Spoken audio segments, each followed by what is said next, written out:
Tonight in Hampton, Virginia, it's a MEAC matchup on senior night as the Pirates hope to protect their house against one of the top defenses in the FCS, the Bethune Cookman Wildcats. Coming up next.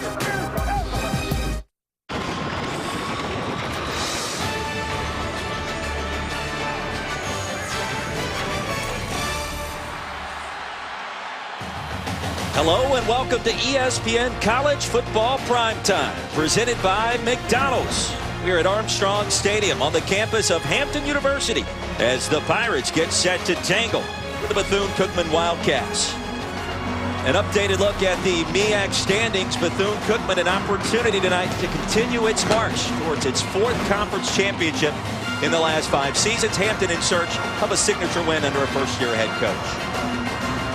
And hi, everybody. Glad you could join us alongside a former NFL and Howard University quarterback, Jay Walker. Roy Philpott here with you. And Jay, the rain's coming down, but nonetheless, both of these teams a chance to make a statement tonight. They need to. And for Bethune-Cookman, they want to keep having a fantastic season that they're doing with an opportunity to finish with an impressive 9-2 record. And for Hampton, first-year head coach Cornell Maynard, they've had their struggles this season, but what way to erase all those bad memories? By upsetting one of the best teams in HBCU football. And if the Pirates are going to pull off that upset, it starts at quarterback Jarrell Antoine, a true freshman making just his 4th start. And Jarrell Antoine is going to bring something different to the offensive attack for the Pirates. The ability to throw the ball downfield effectively. He has the strongest arm out of the Pirate quarterbacks. The future is with Jarrell Antoine. He's a good one, but he's up against a very difficult task tonight when he takes on one of the premier defenses in FCS football. And for Bethune-Cookman, they have the top-ranked defense in the FCS ranks. They've got plenty of star power on that side of the ball as well. And you know what happens with defensive players? They get greedy. When they see freshmen on the other side of the line of scrimmage, they want to attack. And I expect them to attack all night long, led by a linebacker, Tavares Danzer. He's a good one. He flies all over the field naturally. He's their senior leader in that defensive linebacker core, which is a good one. But LeBrandon Richardson is a guy that really makes the Wildcat defense go. The defensive end is spectacular with his play. Fantastic numbers on the season, over 14 tackles for a loss. He had his chance of being the highest drafted player from an HBCU this year in the NFL draft. It should be a lot of fun here on a chilly, rainy night in Hampton, Virginia. Pirates won the coin toss and elected to defer. And Bethune-Cookman will receive.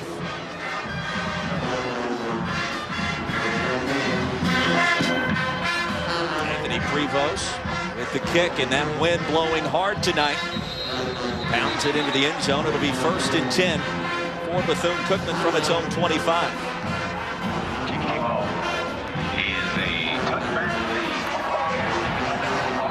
Chance to look at the Wildcats offense.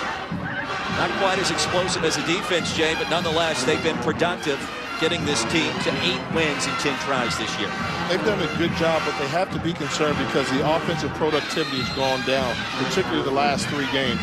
Last week, they struggled to put points versus Norfolk. That's a good defense, but you don't want to be playing your worst offensive football at the end of the year. You want to be playing your best offensive football if you have postseason aspirations. Quentin Williams, the senior quarterback, he will split time somewhat tonight with Larry Brim. And on 1st down, an early flag, that's going to cost the Wildcats 5 yards.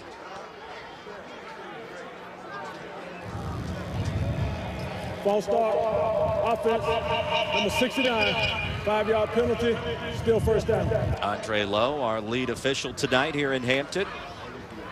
We talked earlier about how good Bethune-Cookman has been all around, having a great season. But something that's always been the Achilles heel for Brian Jenkins' ball squad, they lead the conference in penalties. Sooner or later, that catches up to you when you meet your match. And I'm surprised they've not been able to adjust the penalty problem throughout his tenure down to Daytona. 10 penalties per game for Bethune-Cookman. That was Jordan in the backfield, and he splits out wide in the slot. And gets the call on 1st down. No pickup on the play. The tackle made by Frank Morlock for the Pirates. Well, Brian Jenkins in his 5th season at Bethune-Cookman down at Daytona Beach. 45-13, the record, immaculate. He's led this team to 3 MEAC championships already, in search of number 4 this season. Gain of 4 yards on the play, 2nd down and long. And a pass incomplete. Looking in the flats for Frank Brown. That'll bring up 3rd down and 11. Consecutive pass plays called by offensive coordinator Jim Pry for Bethune-Cookman, probably because of the penalty on the first down. But Bethune-Cookman, one thing they do well, they run the football extremely well. 188 yards rushing per game. Surprised to see them coming out throwing the ball this early. Jordan in the backfield, flanks Williams to his right. On third down and long, here comes the pressure. The ball is loose, recovered by the Pirates. Exactly what the doctor ordered if Hampton's going to spring this upset. Robert Copeland comes up with the recovery, Jay. It's senior day here in Hampton, and Copeland is a senior defensive end. Great job on the script by Miles Grooms, the left defensive end, and Robert Copeland, his counterpart on the right side of the line, able to come up with the fumble recovery and give the Pirate offense great field position on their first possession. Hampton taking over deep in Bethune-Cookman territory, and our first look at Jarrell Antoine, the freshman quarterback out of Oak Ridge High School down in Orlando, Florida. Christopher Dukes in the backfield. He gets the call on first down and tackled behind the line of scrimmage. That was Donald Smith with a stop. 4 touchdowns, 5 picks, and 84 passing attempts. They believe he could be the future, Jay. We're going to find out this evening. I thought they were going to redshirt him throughout the season when they didn't play him early when the offense started to struggle. But they thought he had a very bright future. Now he's getting some repetitions early in his career. For him, what a great opportunity to face a defense like Bethune-Cookman. He probably won't face another defense this tough this year. Dukes in the backfield again on second down and long. The quick pitch goes to Riddick. Rashad Riddick, power drive down of bounds. Short pickup on the play. This Wildcats defense, as advertised, #1 in the country in run defense, #1 in total D. And a big play coming up here for Hampton.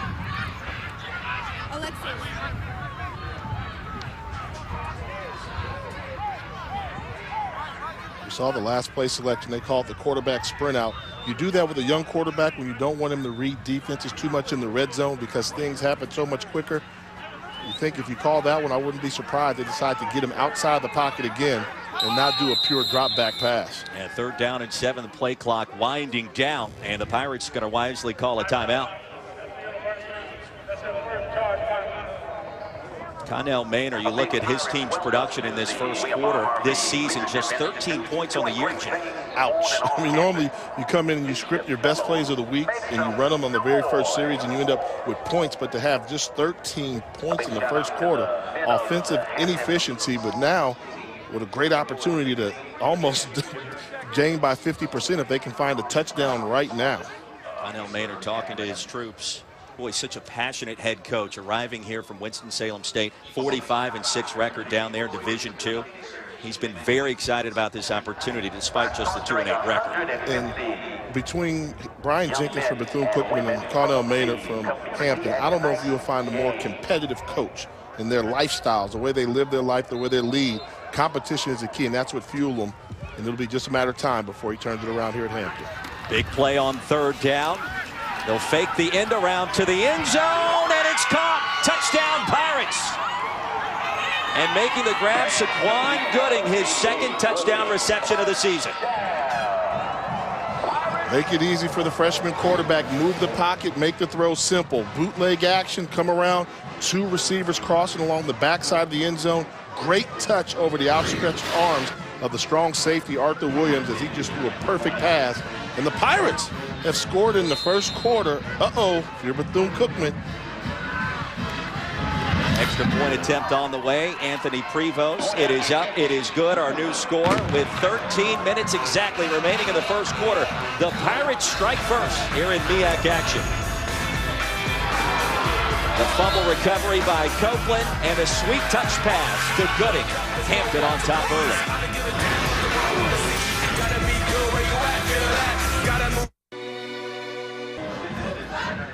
Back here at Armstrong Stadium, Jay Walker, Roy Philpott, a quick score on the board for Hampton. Pirates trying to spring this upset. There you see Saquon Gooding Nice numbers coming into his junior season out of Chesapeake, Virginia. They'll need more of that this evening, Jay.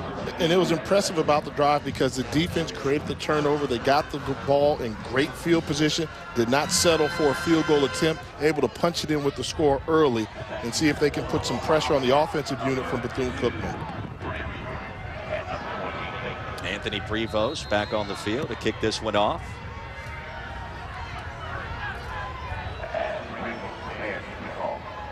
It's been a wild year in college football. You never know what to expect. That's proven week in and week out. That applies here in the MEAC as well.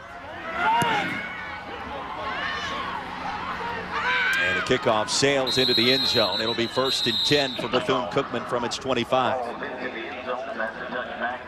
Now I expect this series you're going to see the sure force of Bethune-Cookman football. They came out trying to throw the football versus a team that you can run the ball pretty well on. And the one thing Bethune does well, they run the football well.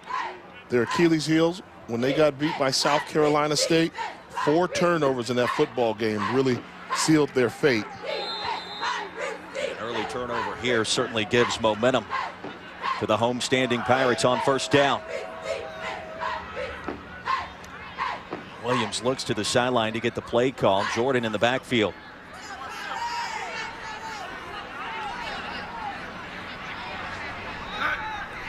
And here comes pressure. A swing pass, Jamie Wilson.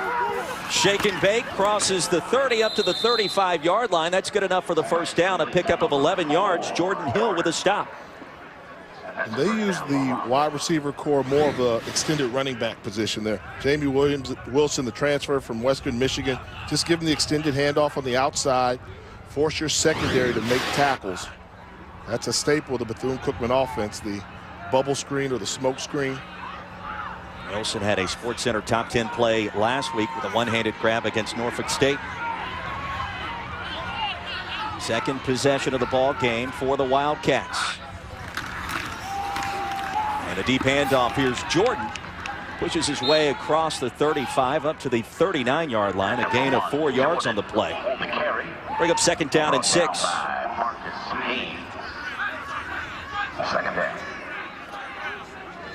The Wildcats 8-2, 5-1 in league play. The big win, the signature win over Florida International back in the 1st week of the season. One of the biggest wins in school history.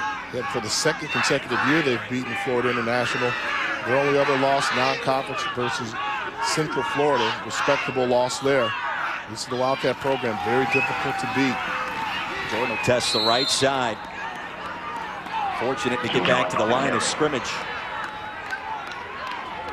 And that'll bring up 3rd down and long.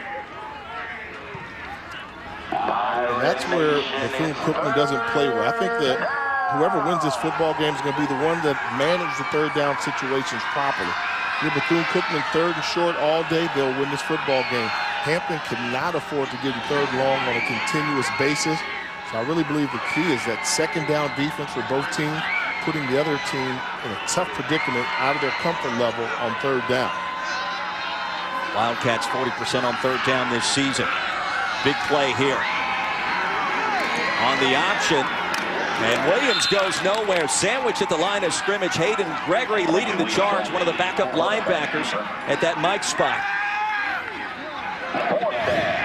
Great recognition by number 57. You see him on the left side of your screen following the quarterback.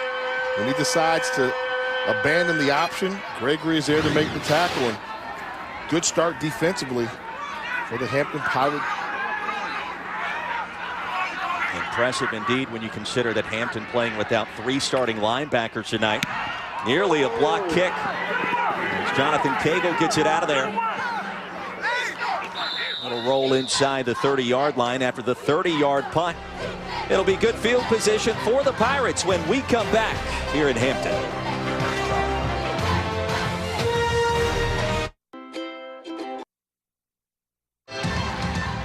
ESPNU College Football presented by McDonald's.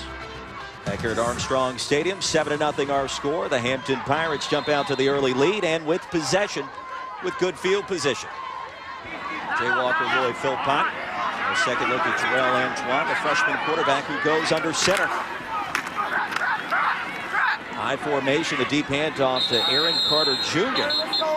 Stacked up at the line of scrimmage, Rakeem Knight with a stop.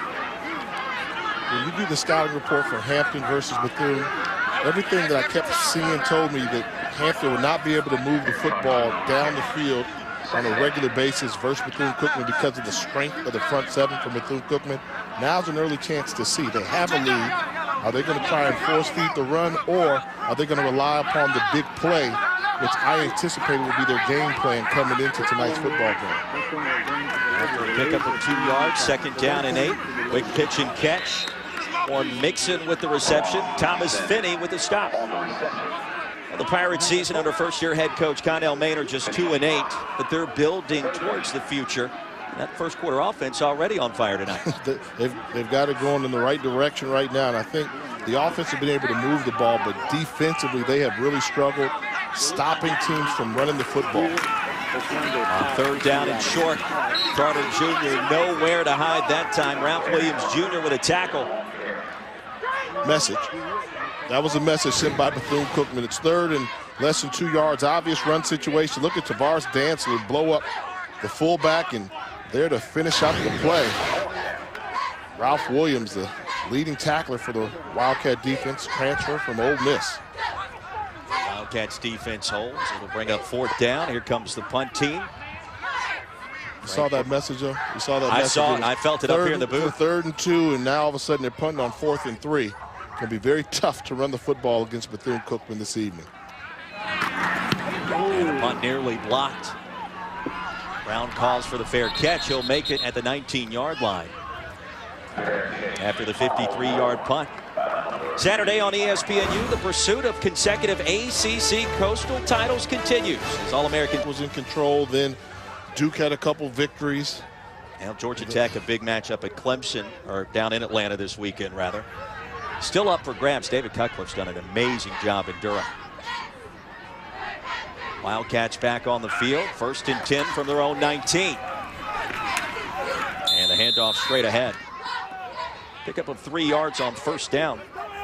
And a nice hole opened up by that Bethune Cookman offensive line. And this is where we expect to see the force. Great job by the center, Andrew Edouard, getting up to the 2nd level linebacker, pushing him around. A team that's so reliant upon the run really takes on the mentality of their offensive line. Illegal snap, offense, number 62, 5 penalty, still 2nd down. Already 2 penalties against the Wildcats, averaging 10 per contest. With Brian Jenkins looking on, they've struggled with that all season, Jay. Look at that. You see Bethune Cookman, this is most in FCS. Surprisingly, Gramblin's having a good year. They've got some penalty issues in Coach Fobb's first year. And Bethune Cookman is a staple on an annual basis, and I'm sure it's not a category Coach Jenkins wants to continue to be in the top 5 in the country.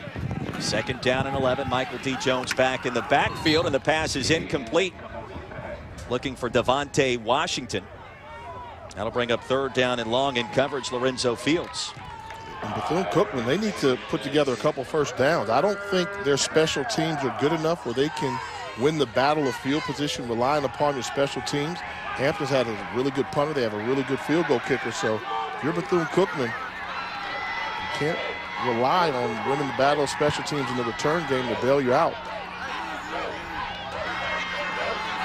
Wildcats 0-2 on 3rd down. It's 3rd and long here.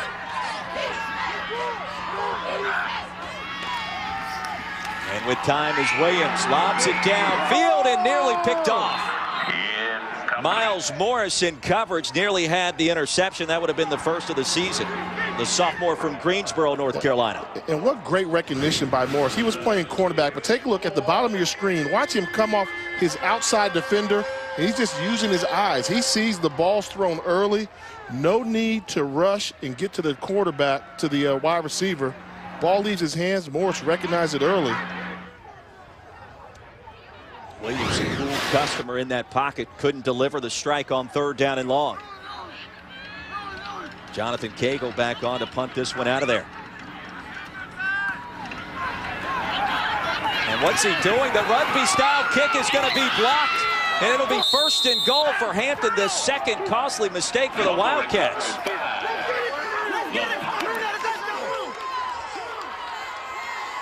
What on earth was he thinking on this sequence? He can get this kick off. I mean, he's supposed to kick it right now. Have no idea what he is looking at. And good defense is going to make you pay. And once again, special teams for Hampton come up huge with this great field position. And they did as your coach. Go up to him and don't let him get the kickoff. And you have to wonder what was going through the mind. That was Lamarte outing with the punt block. But really the responsibility falls on the shoulders of Cagle. I don't know if it's a punt block or is it a tackle. Call that a sack or a tackle for a loss. Poor attempt at getting the punt off.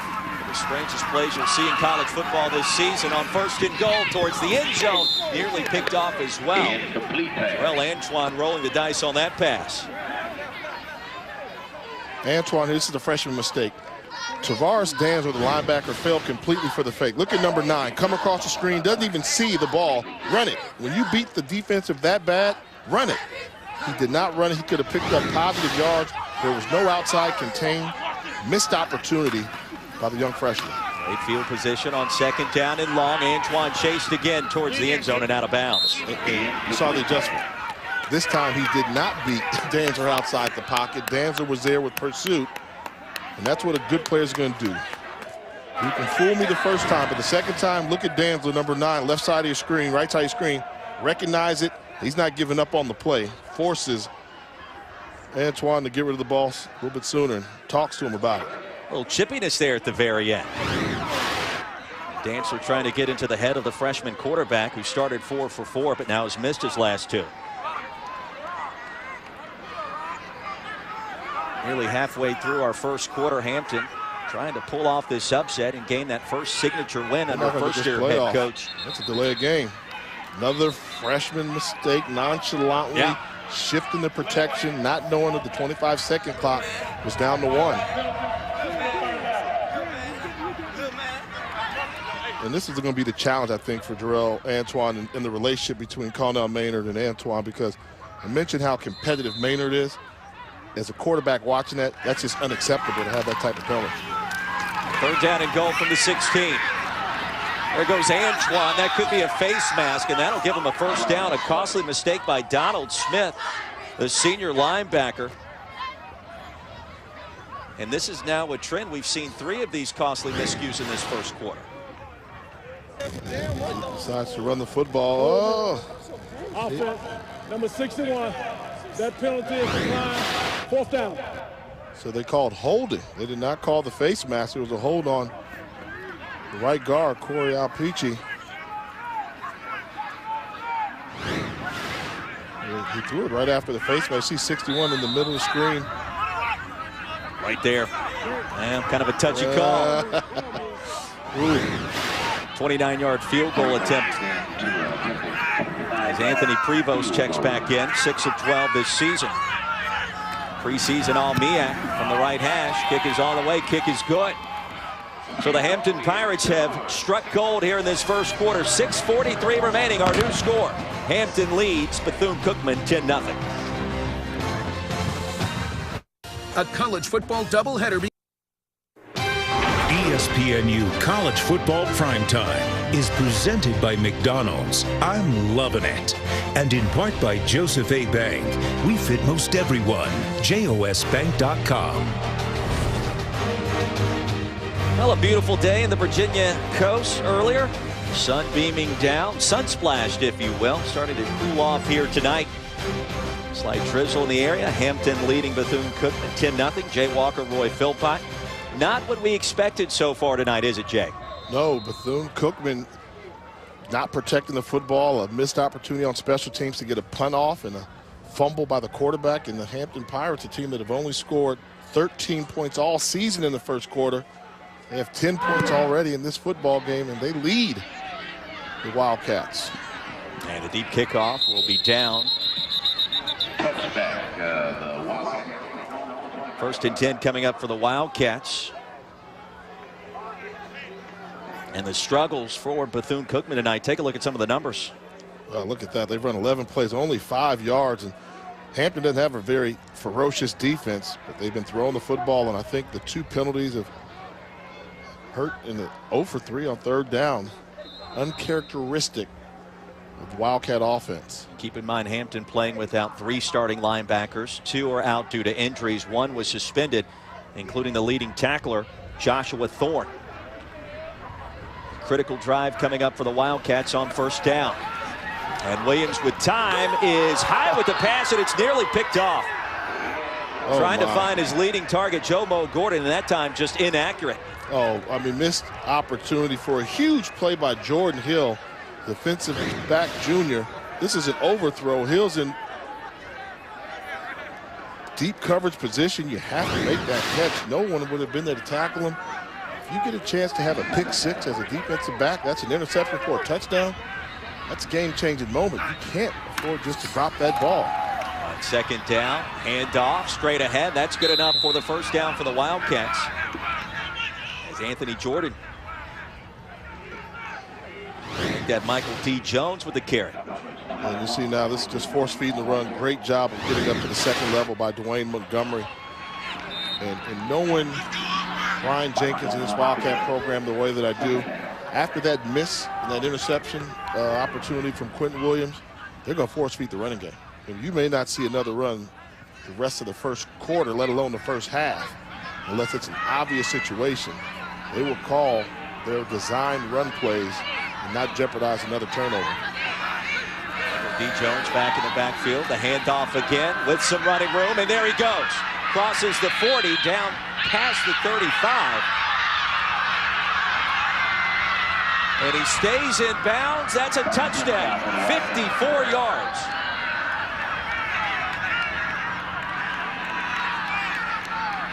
Michael D. Jones, a walk-on, now becoming the lead athlete in this running back. And look at the balance. Gets to the outside. Looks like he's definitely going to go out of bounds, but managed to keep his tiptoes in. Comes back inside. Fantastic run. A sophomore from Sarasota. Marcus Wade with the critical missed tackle there. 4-play, 75-yard drive. Ben Naboa, the backup place kicker, won the job this week in practice. And he converts on the extra point. What happens when you miss a pick six? They're going to make you pay. And great job by Jones with the vision. Bounce to the outside.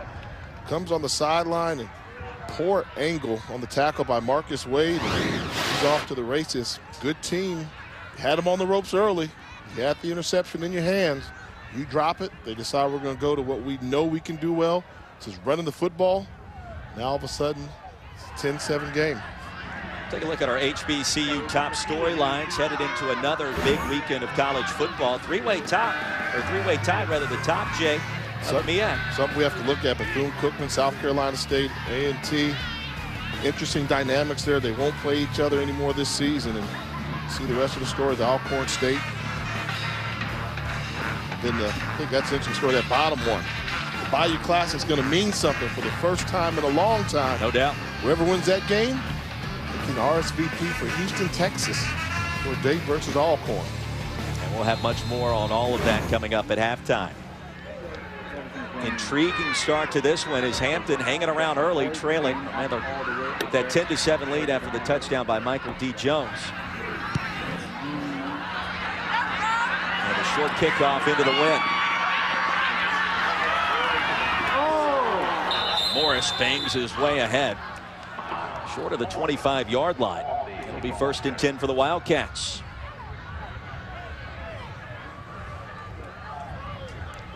So now you've got to face this ferocious Bethune Cookman defense. They've taken your blow. Early in the first quarter, they've taken your blow.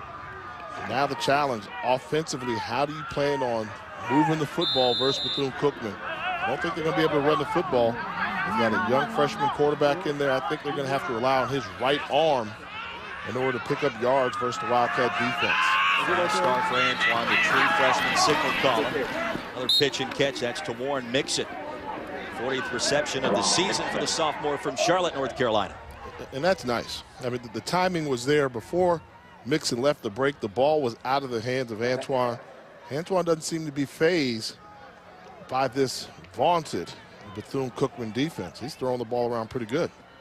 Pickup of 6 yards. 2nd down and 4 for the Pirates. Eric Carter Jr.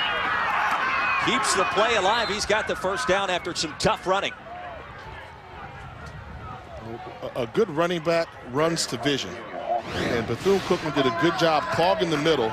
So watch him take a look to his left. There's nothing there, no white jerseys. Go ahead, get outside, make one miss. It's a good job of running by Eric Carter. Stopped by Donald Smith after a pickup of 10 yards. It'll be 1st and 10 from the 39. Out of that offset eye. Antoine. Flush from the pocket. There's a little bit of that athleticism. And he turns something out of nothing. Short pickup on the play.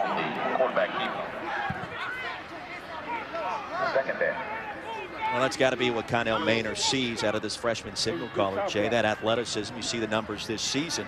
He'll give this offense a little bit of a spark. Strong arm as well. He separated himself from the other quarterbacks with the ability to throw the ball down the field.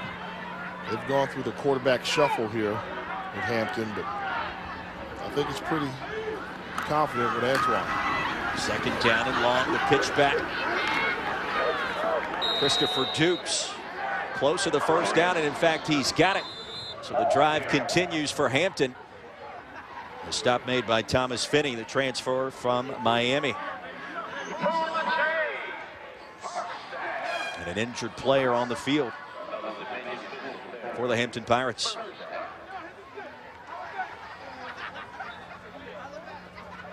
Ron Rose is starting right tackle. Yeah, great job of setting up the run. This is an old pull and guard play here, but look at the patience on display by the running back Dukes. He's coming around, waiting for him. Don't outrun him. Set him up, put a hand there so he knows you're there. Then once he makes contact, hit the crease, explode, pick up the yardage necessary to gain the 1st down. So often you see young running backs outrun the pull and guard. Set them up. Patience, a very hard thing to teach in the backfield. Here's Dukes, a redshirt junior out of Mobile, Alabama. He's been banged up the last couple of weeks. Big carry there on 1st down, the stop by Tyree Simmons. Now they've got number 78, Ronald Rose, coming back in the game. He saw him leave on that previous play at senior night. Huge ovation from the senior from Fort Washington, Maryland. They're starting to run the football versus Bethune-Cookman. This could be a free play. Backside pressure, down he goes for the sack. The sandwich, Robert Way crashing down. And also LeBrandon Richardson. We'll check the penalty. That was a big hit.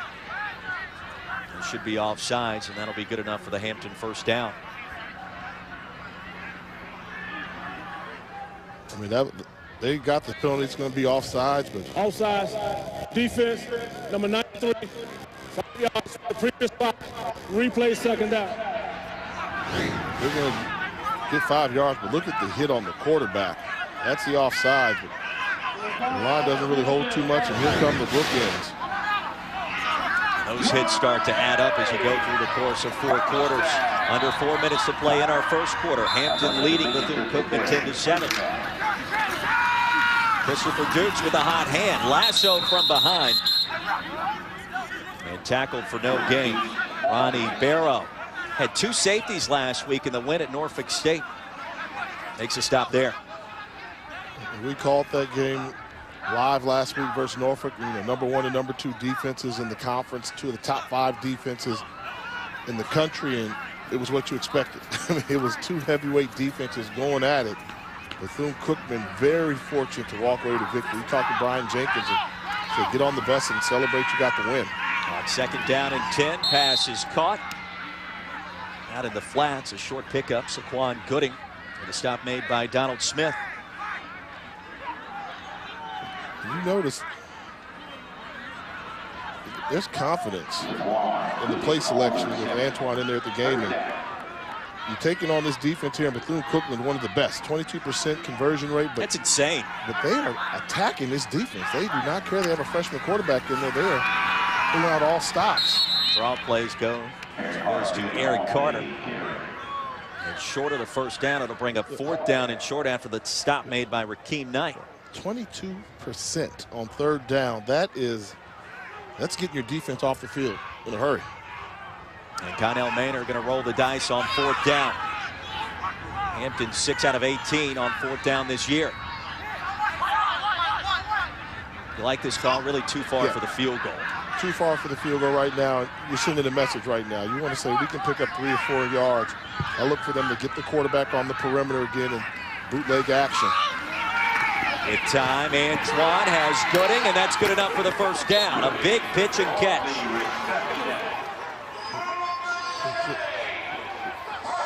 He's playing to win this football game. Cardell Maynard, not fearless. Move the quarterback outside. Design up your best plays you have. Call it and go out and execute. That's what you want as a quarterback. Put me in a position to have a wide open wide receiver and move the chains. And right now there's some chemistry going on, and I'm very impressed with the job that Jarrell Antoine's done versus this Wildcat defense. On first down from the 21-yard line. Hampton threatening once again. Antoine with all kinds of time, and a pass is caught. Touchdown, Pirates.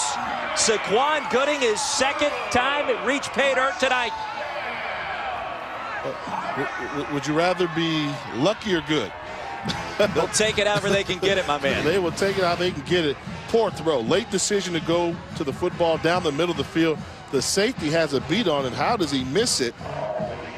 Oh, I mean, this ball should be an interception. Drive over. Marquis Straighten in coverage, missed that opportunity, and it was golden. I mean, given to him. Give credit to Gooding. The concentration to hold on for the score. A mock point after touchdown attempt will obviously not be converted, and our new score with 1:41 remaining. Hampton leads Bethune Cookman. How do you like that? 16-7. Not the conventional way, but I'll give them credit. They are going after Bethune Cookman. They're basically saying we can throw the football on you all, making Bethune respect their passing game, and that's opening up some wider running lanes, something that we haven't seen much against teams taking on Bethune Cookman this season. Jay, how about give me 5? Let's take a look at those HBCU power rankings. It's getting close towards the end. You know, this first year of the college football playoff, well, all of a sudden my power rankings are getting tight. Southern is number 5, is on the bubble. Number 5, Bethune Cookman. They were number 1 most of the year. Number 4, Alcorn State. Jay Hobbs is doing a fantastic job. 3, you've got South Carolina State. 2, North Carolina A&T. And number 1, the G-men from Grambling State University. What a turnaround this season for Grambling State. Winners of 7 straight games, but I'm conflicted on my power rankings because normally I believe the head-to-head matchup counts the most. And South Carolina State beat North Carolina A&T, but A&T, look at the eye test, they're the second best team in HBCU football. Kickoff return goes close to the 40-yard line, and a late flag flies out after the quality kickoff return, and Bethune Cookman will have outstanding field position.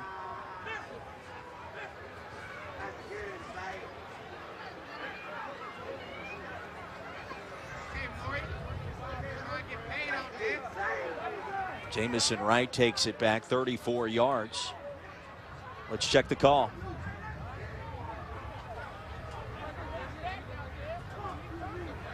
No foul on the play, even though Andre Rowe's mic not working. I can read lips. Good job. I actually thought that was a pretty good lick by Rivos, the kicker, on the sideline. Came over to the sideline, got some high fives from his teammates. So with 1:33 remaining, shocker taking place here at Hampton. 2-8 Wildcats, 16-7 lead. Williams, the quarterback keeper. And he'll have the first down. Pickup of 12 yards. Stop made by Lorenzo Fields. So Hampton scores 13 points in the first quarter all season, 16 on the board already tonight. Go figure. They're hitting their stride, but they still have an issue, and that issue is this defense cannot stop the run. Bethune Cookman starting to get big chunks of yardage every time they hand the ball off on the ground game. Jamie Wilson in motion on 1st and 10 from the 49. Anthony Jordan with a running lane and off to the races. Touchdown Wildcats. And there is a flag on the field. You can see the momentum starting to change, and this was a run blitz called, and just poor tackling. You call the blitz to stop the run, they're not able to execute. Now they're reliant upon this penalty.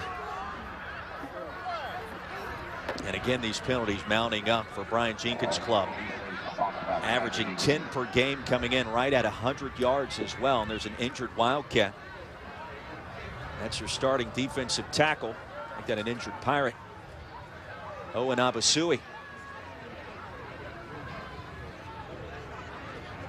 freshman D tackle with 24 stops this season. He appears to be in some pain. Well, they counted the touchdown. We were having trouble with the official's microphone. So the penalty will not negate the score. It goes against Hampton in a 51-yard scoring scamper for Anthony Jordan, his 10th touchdown of the season.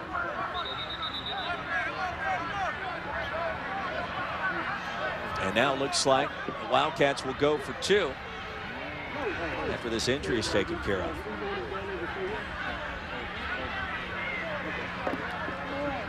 And one thing they cannot afford to do is have any more injuries on the defense. They're already down Nigel Cawthorn, their best defensive lineman at defensive tackle. He's out because of the fight, so Will Basui's the backup. They need him to return. But let's go back and take a look. Run blitz call from the outside, and great job by Anthony Jordan realizing the blitzing linebacker came from the outside, get back to the outside. Nice stiff arming. Teams that struggle against the run, they normally don't tackle well. Positive right there. Poor tackling by the secondary of Hampton to allow Jordan to score the touchdown. Second long touchdown play of this ball game for Bethune Cookman, in which missed tackles have played a major role. Naboa on for the extra point. High snap, kick is up, and it is good. 1:13 remaining in our first quarter, and the Wildcats back within 2 at 16-14. Give credit to Bethune-Cookman. I mean, you're going on the road. It's a conference matchup. The Hampton Pirates had a lot of things go their way in the first quarter. Bethune seems to have weathered the storm, only down by 2 points given the tremendous field position that Hampton has had. And give credit to the team realizing they're on the mission, and things aren't going to come easy anytime you're playing a team in the conference at home. Everybody's got the bullseye pointed squarely at Bethune-Cookman. Brian Jenkins talking with his club. They're trying to get back to the FCS playoffs this year. They've got to win out to continue that opportunity, don't they, Jay? To have that opportunity, you see the Wildcat band is here, and that's just a portion of the band. They didn't bring the whole band. They brought like a 10th of the band here. That lets you know the magnitude that they have. Every game is must win for the rest of the season if they want to have any chance of getting invited to postseason play. The 2014 process, really 13 seats that are up for grabs that go to non-conference winners. So every game counts, and that's what made FCS football so exciting for a number of years. They've been playing it and settling it on the field for decades. Imagine that, it works. Naboa with the kickoff. This one more of a line drive and fielded at the 15-yard line. Morris keeps the play alive as he crosses the 30. Pickup of 18 yards on the return. Now the remaining games for the top 3 teams currently in the MEAC. Tell me your thoughts here.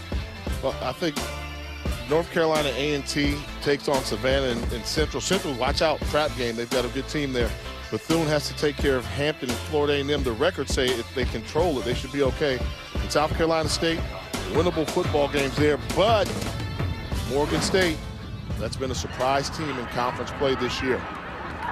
First quarter coming to a close. Hampton with possession.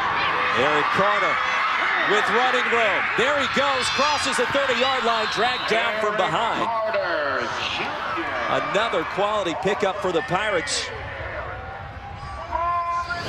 And finally brought down by LeBrandon Richardson after the 43-yard pickup. Defensive end, LeBrandon Richardson. Great run by Carter, but look at Richardson turn on the speed. That's what has NFL teams saying, wow, didn't give up on the play, makes a touchdown-saving tackle. But what a great run by Eric Carter. What's that wow factor? Defensive ends chasing down running backs in the open field. He just made some money on that play, perhaps. I believe so. He's had a fantastic career after he transferred from Central Florida. He's just a playmaker, and that's the engine you have to have. Fumble on the end-around play. Anybody's ball. Wildcats think they've got it, and they do. Costly mistake by Hampton.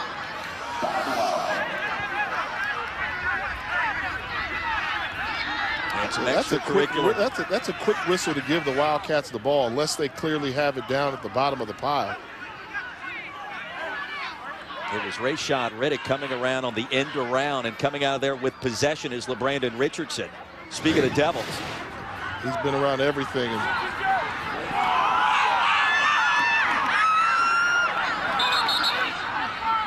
the whistle comes in early. Arthur Williams dived on it, it looked like. See, and that's a pull. I mean, when the ball's loose like that, that's, you know, hit the weight room, whoever comes up with it, unless you clearly see somebody have possession of it.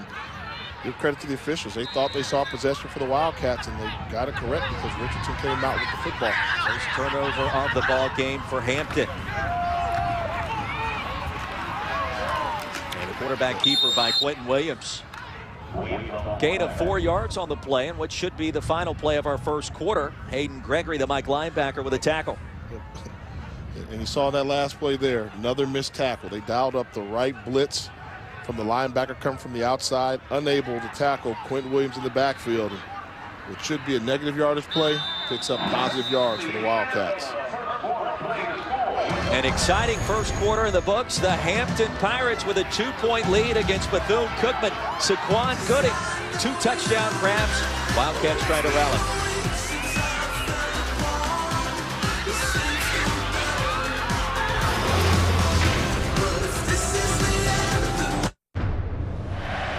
Back at our first quarter storylines. Early mistakes for Bethune Cookman. A strip by Miles Grooms. A recovery by Robert Copeland. Touchdown to Gooding, the first of 2 in that first half. And then, Jay, I'm not sure what you would call this. I don't know why the punter didn't pump the ball, but that led to a field goal make by Hampton. Then missed opportunity for the interception. What happens? It turns into a long touchdown run for Michael Jones of the Wildcats. 4 carries, 79 yards in that first quarter. And in the final scoring strike, better to be lucky than good. Yep, and how does Bethune respond? Get a ball to Anthony Jordan. 4 tackling showing up for the Hampton Pirates. What an entertaining first quarter, to say the least. Bethune Cookman with the #1 defense in the FCS ranks has been torched for 16 first quarter points so far. On second down and 5. Williams plows his way ahead for a gain of 2. First quarter numbers. No surprise, Hampton doing a nice job hanging around in this one. Have the ability to move the football a little bit, but Bethune Cookman, the turnover and the special teams blunder on 4th down, which should count as a turnover, really helped the Pirates with great field position, allowed them to score 10 of their points. Now I think everybody settled down. Now the game takes place. Second quarter, 2-point ball game, still up for grabs. We'll see how this plays out. And keep in mind, Hampton has played a lot of teams close for 2 to 3 quarters this year, so they've been here before. Can they finish? On third down, down goes Williams. The sack by Jamari Cord. They moved him down from the safety position to the Sam linebacker spot, and that pays dividends right there, Jay. And look at the pressure. You're going to see, this is McCord right here. He's going to come right through the gap. He's got it, but I thought the first blitzer should have got there. Talk about Hayden Gregory. They come in, they miss him, but great job wrapping it up by McCord. More speed at the inside linebacker position. And McCord hasn't played linebacker since his freshman year. He made the adjustment so far. Defensive coordinator Tremaine Henry dialing up the pressure. As Cable gets his punt away. Riddick fields it at his own 25 and stacked up there. 13:29 remaining in our first half. Cookman trails by 2. Let's assume you love your money and that you'd like your money to stay your money. Then why do you keep buying light bulbs that do this to your money? At Cree, we designed our groundbreaking LED bulb to do exactly the opposite, saving you up to $226 over the life of the bulb. So the choice is yours. Save your hard-earned money with the Cree LED bulb, or feed it to metaphorical money goats. The Cree LED bulb. Be ready for any job when you accept credit cards with Square. There's one low rate for every card. Send invoices for free. And you see money in your bank account as fast as the next business day. Save time doing your accounting with real-time sales reports. Take care of your business with Square. Get started for free at square.com.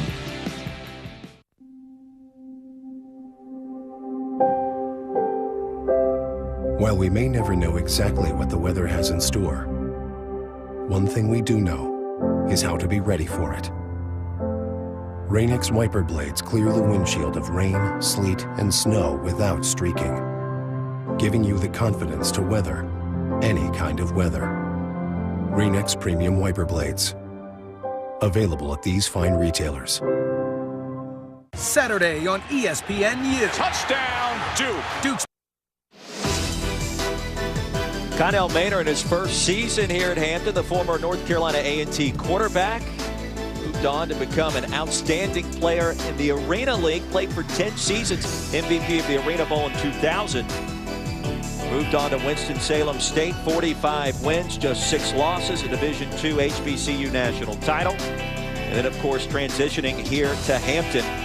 First season, and clearly the future is very bright here, Jay. And one of the hot young coaching prospects. And, you know, you're a first-year coach taking a program that hasn't had a lot of winning in the previous years. It takes a while to get that winning mentality instilled in the program, but he's instilled competition, and now they just need some more pieces to the puzzle. Flag on the play, that'll cost the Pirates 5 yards. First start, offense, number 85, 5-yard penalty, still first down. Many people question when Coach Maynard left Winston-Salem State after the success that you mentioned. Why did you leave? And quite simply, he wanted the challenge. He wanted to move up a level from Division II into the FCS Division I football. And alluded to, he did not want to be the Big House Gaines. Big House Gaines, legendary basketball coach, but always played Division II, coached at Division II, never coached Division I. So maybe rose to the challenge and thinks he will have success as a Division I football coach. Starting to get a little chippy out on the field. 1st and 15. Riddick in motion. And some misdirection left side. Another flag on the field. And that should be holding against the Pirates.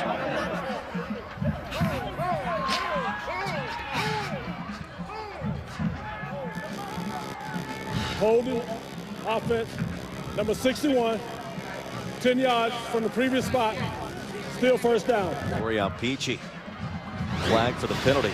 Yeah. Hampton going the wrong way. Yeah, you see Al Peachy right there in the middle of your screen, 56. Watch this. Does he let go? No. Got the official right there taking a look, holding on to the jersey. And that's a call they're going to make on a pretty frequent basis. Honored during senior night, pregame ceremony, Winchester, California. Hampton offensive line's got some characters on it. Torian White, a transfer from UCLA. He's got an NFL body at left tackle. 6'5", 330 pounds. First down and 26. Riddick with the reception. Thomas Finney, the transfer from Miami, with a stop. Be careful throwing the ball in Finney's direction. 3 interceptions on the year, but he's constantly around the football. The best cover corner that they have on the Wildcat defense. If you're Antoine, make sure you're not getting baited into a throw. That's what senior defensive backs like to do, young freshmen. Connell Maynor calling a nice game for Antoine so far, the freshman quarterback. He'll take off here, nothing doing. He'll lose yardage once again. That's Dantzler. That's the matchup that he likes. He likes when quarterbacks think they are fast enough or they have the angle to outrun him. Lars Dantzler is a ball hawk. Rarely will you see a quarterback get outside of his grasp. Pirates 1 out of 4 on 3rd down for Dantzler. Now 7.5 tackles for loss this season after that last stop. And here's where you got to be careful with a true freshman signal caller. 3rd down and long.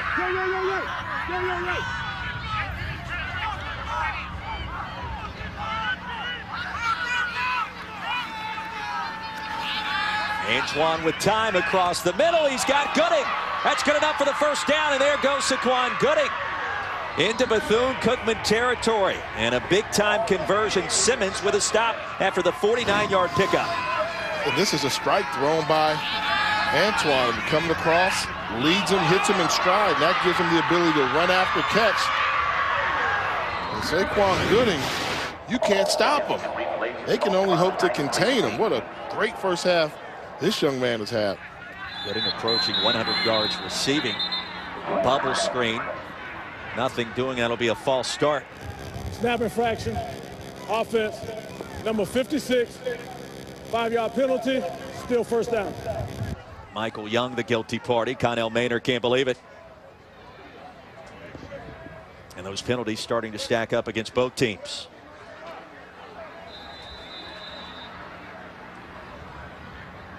Real Antoine's a good-looking prospect, just a freshman. And we're talking a true freshman from Orlando, Florida. We haven't seen him get rattled yet. One poor throw, but he's come back and made great throws at times. On first down, Riddick, the screen pass, breaks a tackle close to the 30-yard line. It'll bring up second down and short. On Saturday, Boise State looks to keep pace in the Mountain West as they get set to battle San Diego State. That's Saturday at 10:15 on ESPNU, and watch ESPN. College football lives here. Broncos with a first-year head coach. Always exciting and wild out in the Mountain West. Turf still blue? I believe it is. Boise wouldn't have it any other way. Second down and 6. Antoine calls his own number. And close to first down yardage, comes up just short, and stop made by Robert Way. The play selection by Hampton right now is giving Bethune Cookman trouble. You know, when you anticipate the deep shot downfield, they're throwing underneath, and when you anticipate they had success running the football with Eric Carter and Chris Dukes, they abandon that and they go to the quarterback running game. Good play selection by the Pirates. Third down and 2. This could be a free play. Antoine knows it. And the pass is too far for Tawarren Mixon. Offsides, that should give him the first down, however. And continued chippiness down there on the field, Jay.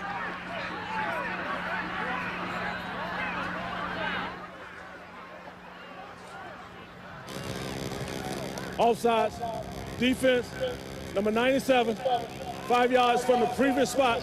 The results of the play is first down. That was Mark Brown, the senior defensive lineman out of West Palm Beach. And I'm not going to say the programs don't like each other, but I think for Hampton, it's a program that wants to get back to winning.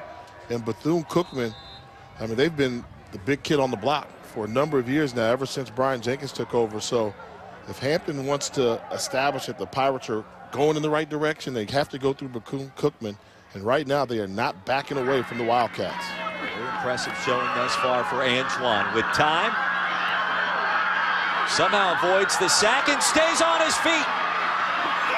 Antoine finally lassoed down from behind after a pickup of 5 yards by Robert Way once again. Well, Way finally found a way right there, didn't he? Not conventional. Lucky or good. I mean, Riddick is wide open in the hole, but he elects not to throw the football here. 3 white jerseys around him. Finds a small crease and able to pick up positive yardage. One thing about being a true freshman quarterback, those legs are fresh, and he's using them in a good cause right now. You can certainly feel the confidence starting to build for Antoine, especially after those first 2 touchdown passes. And in his defense, normally when you make a mistake and you don't get rid of the football, you panic. He didn't panic. He said, I'm a good athlete. I can create something with my feet. And he did a good job. He picked up 3.5 yards. We'll step aside as Hampton calls a timeout. Back with more after this. There comes a moment in life when promise and possibility become reality. And when that moment comes, amazing things begin to happen. When education, life experiences, and opportunities collide to create the perfect learning environment, that's what's happening here. Research, debate, culture, and challenges in the perfect place. ESPNU College Football Primetime is brought to you by Bass Pro Shops Santa's Wonderland. Time passes. Hold on to Christmas. Well, the fish were biting earlier today. Starting to cool down here in the Hampton, Chesapeake Bay area. Jay Walker, Roy Philpott. Pirates with a 2-point lead over Bethune-Cookman. Hampton in search of its 3rd win of this season. What a big one it would be. On second down, Eric Carter tries the right side. Crosses the 20-yard line, a pickup of 2 yards, brought down by Rakeem Knight. 3rd down, I think it's an obvious passing situation. Time to get that little rub play on the outside. Hampton offense been pretty good outside the red zone. Obviously, they need to convert here. Different story. I mean, those numbers drop quickly, don't they? Numbers 2, 3, and 4, that's good. 9, 6, bottom tier conference play. Big play right here. I'd like to see him move the pocket, maybe try and get some misdirections or a little rub with the slot receiver. Also look for Rashawn Proctor, number 15, top of the screen. He's a big play wide receiver. Play clock winding down. And a pass caught by Mixon with a running lane and into the end zone for the touchdown to Warren Mixon. The 19-yard scoring strike. Mixon with the honors, his 5th of this season. Wow, who saw this coming? What a throw. I mean, this is just Seattle. All slants across the board. Find a matchup. Ball got there with such force and velocity. Able to run, stand in the pocket, make the throw. The quarterback, you don't mind getting hit for touchdown receptions. Take a bow, young man. Good job. Antoine on fire. The extra point is up. It is good after the 8-play, 74-yard drive. Less than 5 minutes off the clock, and the Pirates extend that lead to 23-14. Back here at Hampton, Virginia, right after this.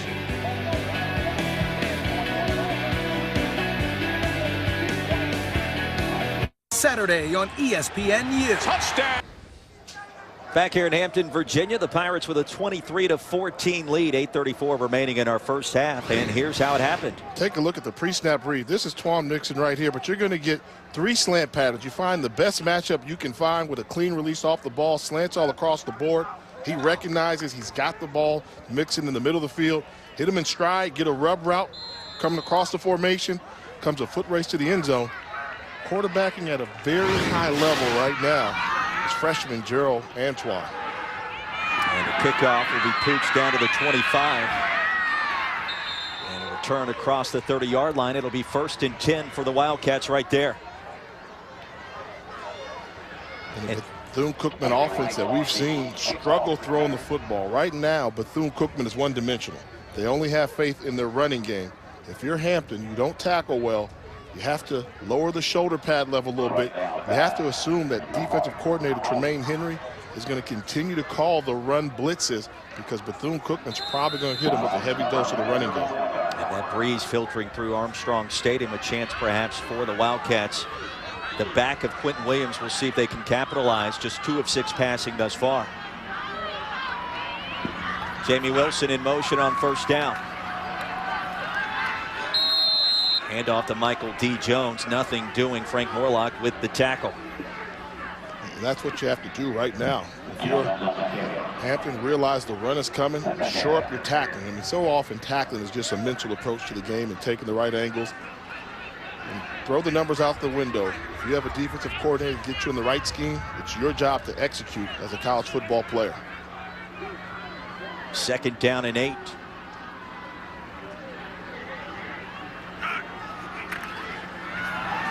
This time off of play action, pressure by Grooms. Pass is caught, good enough for the 1st down.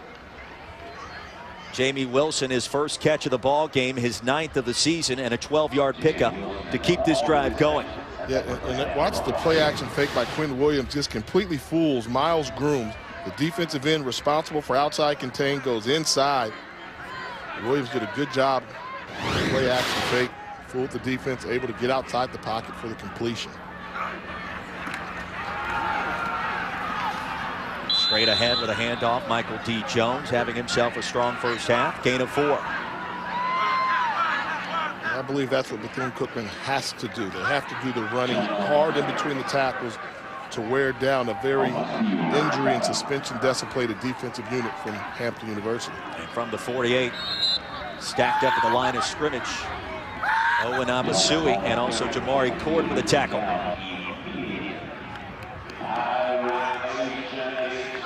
Abasui back in the game after an early injury. That's good news if you're a Hampton fan. A big 3rd down coming up here. What did we talk about earlier? The comfort zone for Bethune-Cookman, 3rd and 3 to 4. You give them 3rd and 5 yards plus, they tend to struggle because they don't rely on the downfield passing game. Pirates showing pressure, play action. Williams buys some time under heavy pressure down the field, and it's incomplete. Jordan Hill in coverage that time. Did an outstanding job on Jomo Gordon, the leading receiver for the Wildcats. If you you get in their face and press them, they like to get rid of the ball quickly. They miss him early on with the blitz. He makes a miss, able to get the ball away, but good job by Robert Copeland, the senior, who's going out with a bang here. Hard hit on Quinn Williams as he released that football. Jay, you played this game at the college and pro level. It's amazing at times, injuries, suspensions, how a team will rally around those dismissals for at least one game and play at a higher level. We're seeing that out of Hampton so far tonight. Riddick fields the punt inside his own 15 after a 9-yard return. It'll be 1st and 10 for the Pirates. Well, the college basketball season tips off Friday on ESPNU. It's an ACC doubleheader. First at 6, Presbyterian visits 4th-ranked Duke. Then at 8 o'clock, number 16 early. Also, don't forget about Louisville now in the Atlantic Coast Conference at number 8. Very excited to see Jahlil Okafor at Duke. And meanwhile, at North Carolina, a trio of freshmen. I'll have that call tomorrow night on the U. A couple autographs for them. Get it early while they're freshmen, because you know one and done. They'll be in the NBA next year. Be working or something. Leo Pinson and company. It should be exciting. Quarterback comparison. It's been all true freshmen. Darrell Antoine. And he's back on the field here. 1st and 10. Pressured by Richardson and just throws it away. Was he outside the tackle box? And a flag on the field at the 30-yard line. This is a screen play, and I think the key is, did he get the ball beyond the line of scrimmage? I thought he did towards the sideline. He showed some tremendous arm strength getting there. And actually, I thought they could have called holding on the running back that was trying to get out of the backfield. That was Christopher Dukes. And here comes a second flag. Well, the second one should be grounding.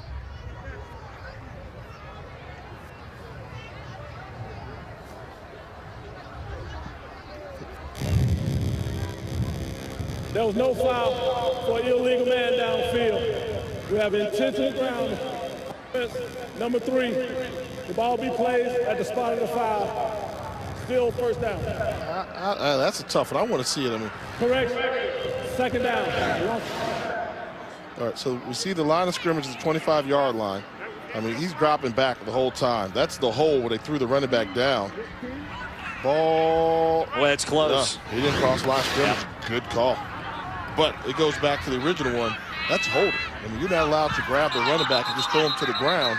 And that's what Bethune Cookman did. So after an exciting first quarter, action's kind of bogged down here momentarily. 9 combined penalties between these two teams. Brian Jenkins looking at that play chart. And you're a coach, offensive coordinator, you're saying, why didn't he just throw the ball away sooner? The play wasn't there. 2nd and 25. And a handoff straight ahead, a short pickup. He may have lost yards, actually.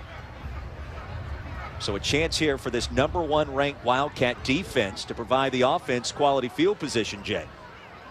And you know they have to be thinking that this is a team that uncharacteristically tonight haven't played like the Bethune Cookman Wildcats. Missed interceptions, missed tackles.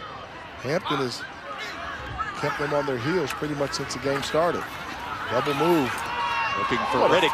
Outstanding catch. Sweet. Short of the 1st down, there is a penalty flag on the field once again.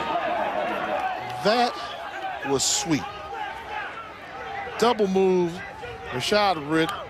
He put the ball where only Riddick could get it.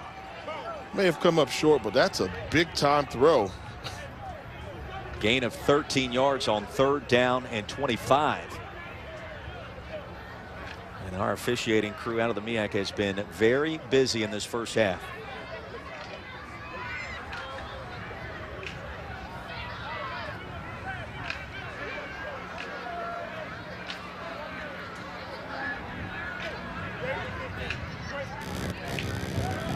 Pass interference. Defense, number 8, 15 yards from the previous spot.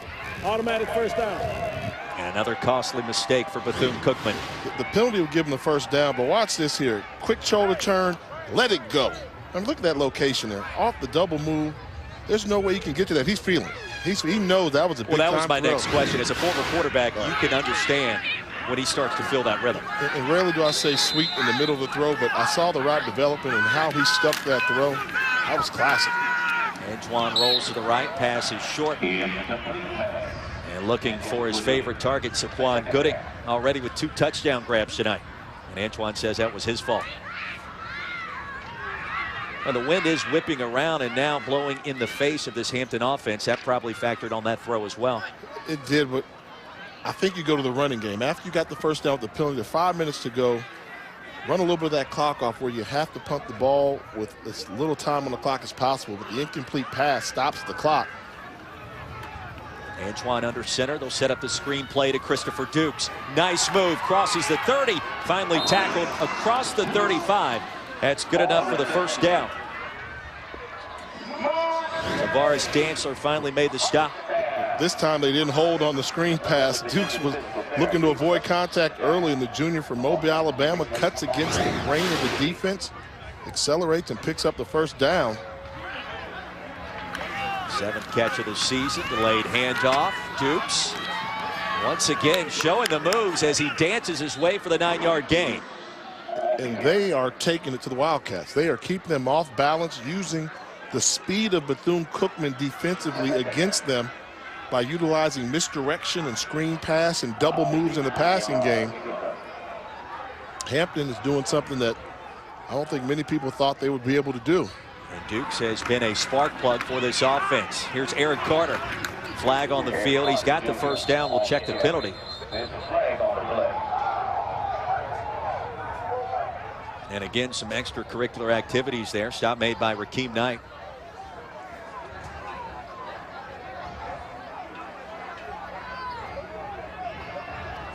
Carter just trying to get up. And we've got an injured Wildcat player. And that looks like Rakeem Knight who made the tackle.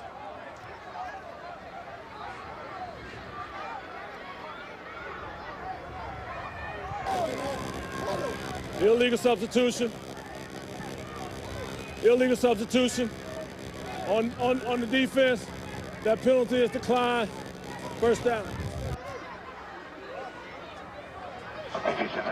Andre Lowe with the call as they tend to Rakeem Knight, a senior out of Birmingham, Alabama. And he has been a playmaking force for that front four for the Wildcats this season.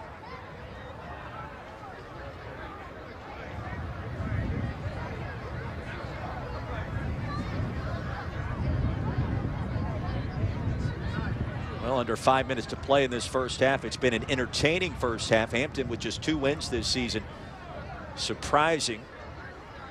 The nationally ranked Bethune Cookman team that has its eyes on the FCS playoffs coming up later this month. And Connell Maynard getting a more detailed explanation of what's happened here.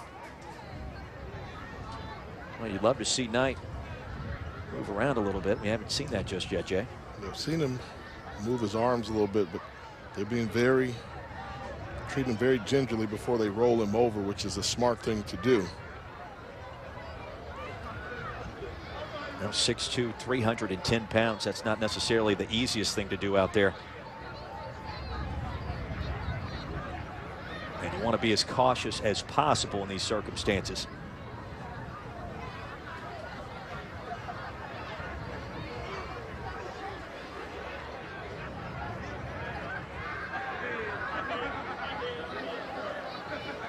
The one thing it feels safe in saying, we saw Bethune Cookman coming out tonight appeared to be a little flat. Since then, his rally now trailing by 9. Looked like he may have taken an elbow at the very end of that tackle. And a good sign they're now going to sit him up. Let's have another look at this one. Jay, tell me what you see here. You're coming towards the end, going against the grain, and he's making the tackle. Hard to see there. Some upper body contact. He's going to be helped off the field, so that's good news. That is good news, and looked like he was able to use the running back as a cushion to break the fall a little bit. So let's hope that's not as serious as it first appeared. He's the backup to LeBrandon Richardson. So the Wildcats now not as deep as what they once were. And on 1st and 10, Hampton sets up shop in Bethune-Cookman territory. Antoine pressured by Dantzler. Buys some time and shoved out of bounds for no gain.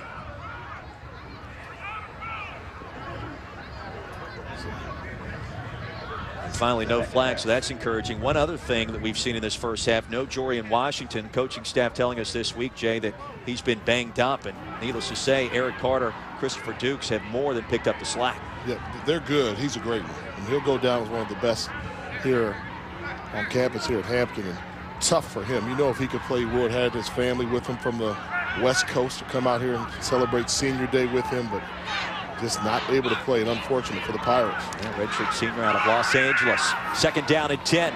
Gooding with the catch. A nice move as he avoids Donald Smith. That's good enough for the first down.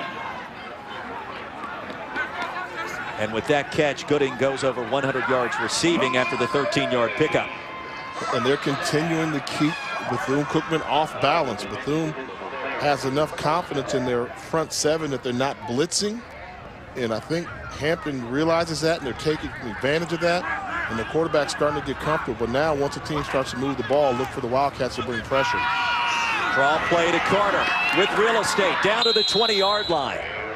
Gain of 15 yards on the play. It'll be 1st and 10 once again for the Pirates. Great one. This is that sprint draw. You think the quarterback's going to roll outside the pocket. Instead, sets up to give it to the running back. Misdirection. Look at the size of that hole. Jay Walker can make it through there. Yes, sir. Today, old Jay would have made it easy, but it was a great job by the offensive line taking it to the Wildcats. As Carter Jr. is hammered crossing the 20 by Ralph Williams Jr. So this Bethune-Cookman defense in need of a wake-up call perhaps at halftime with time winding down in our second quarter. Yeah, this has been the most impressive drive for Hampton. I mean, regardless of how many points they put on the board, the fact they had the ball deep, facing a tough situation, 1st and 25, I believe it was, that they converted, and they've moved the ball on this very, very tough Wildcat defense. Christopher Dukes checks back in. Tackle again, Williams. And Mike Linebacker doing the damage. He's the coach on the field for this Wildcats defense. See the numbers defensively. They've improved every single season under Brian Jenkins' watch. Pretty impressive. Very impressive. And their defensive coordinator, Yogi Jones, one of the best in the business. He's there in the black on the right side of your screen.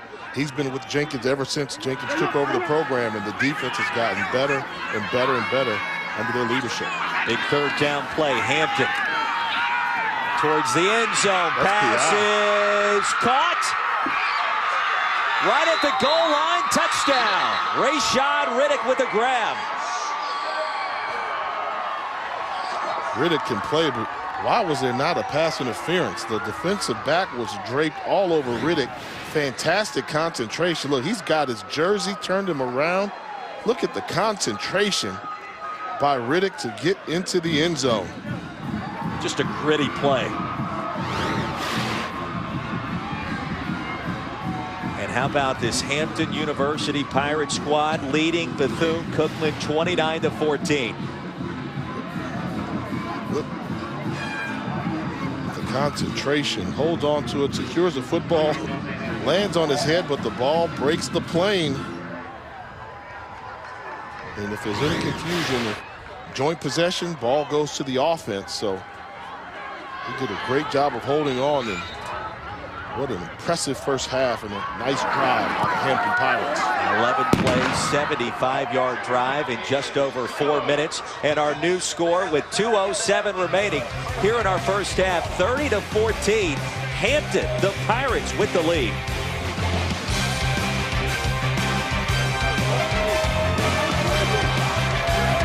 Your heart is sideline. We'll talk about that matchup with Auburn ahead at the half, guys.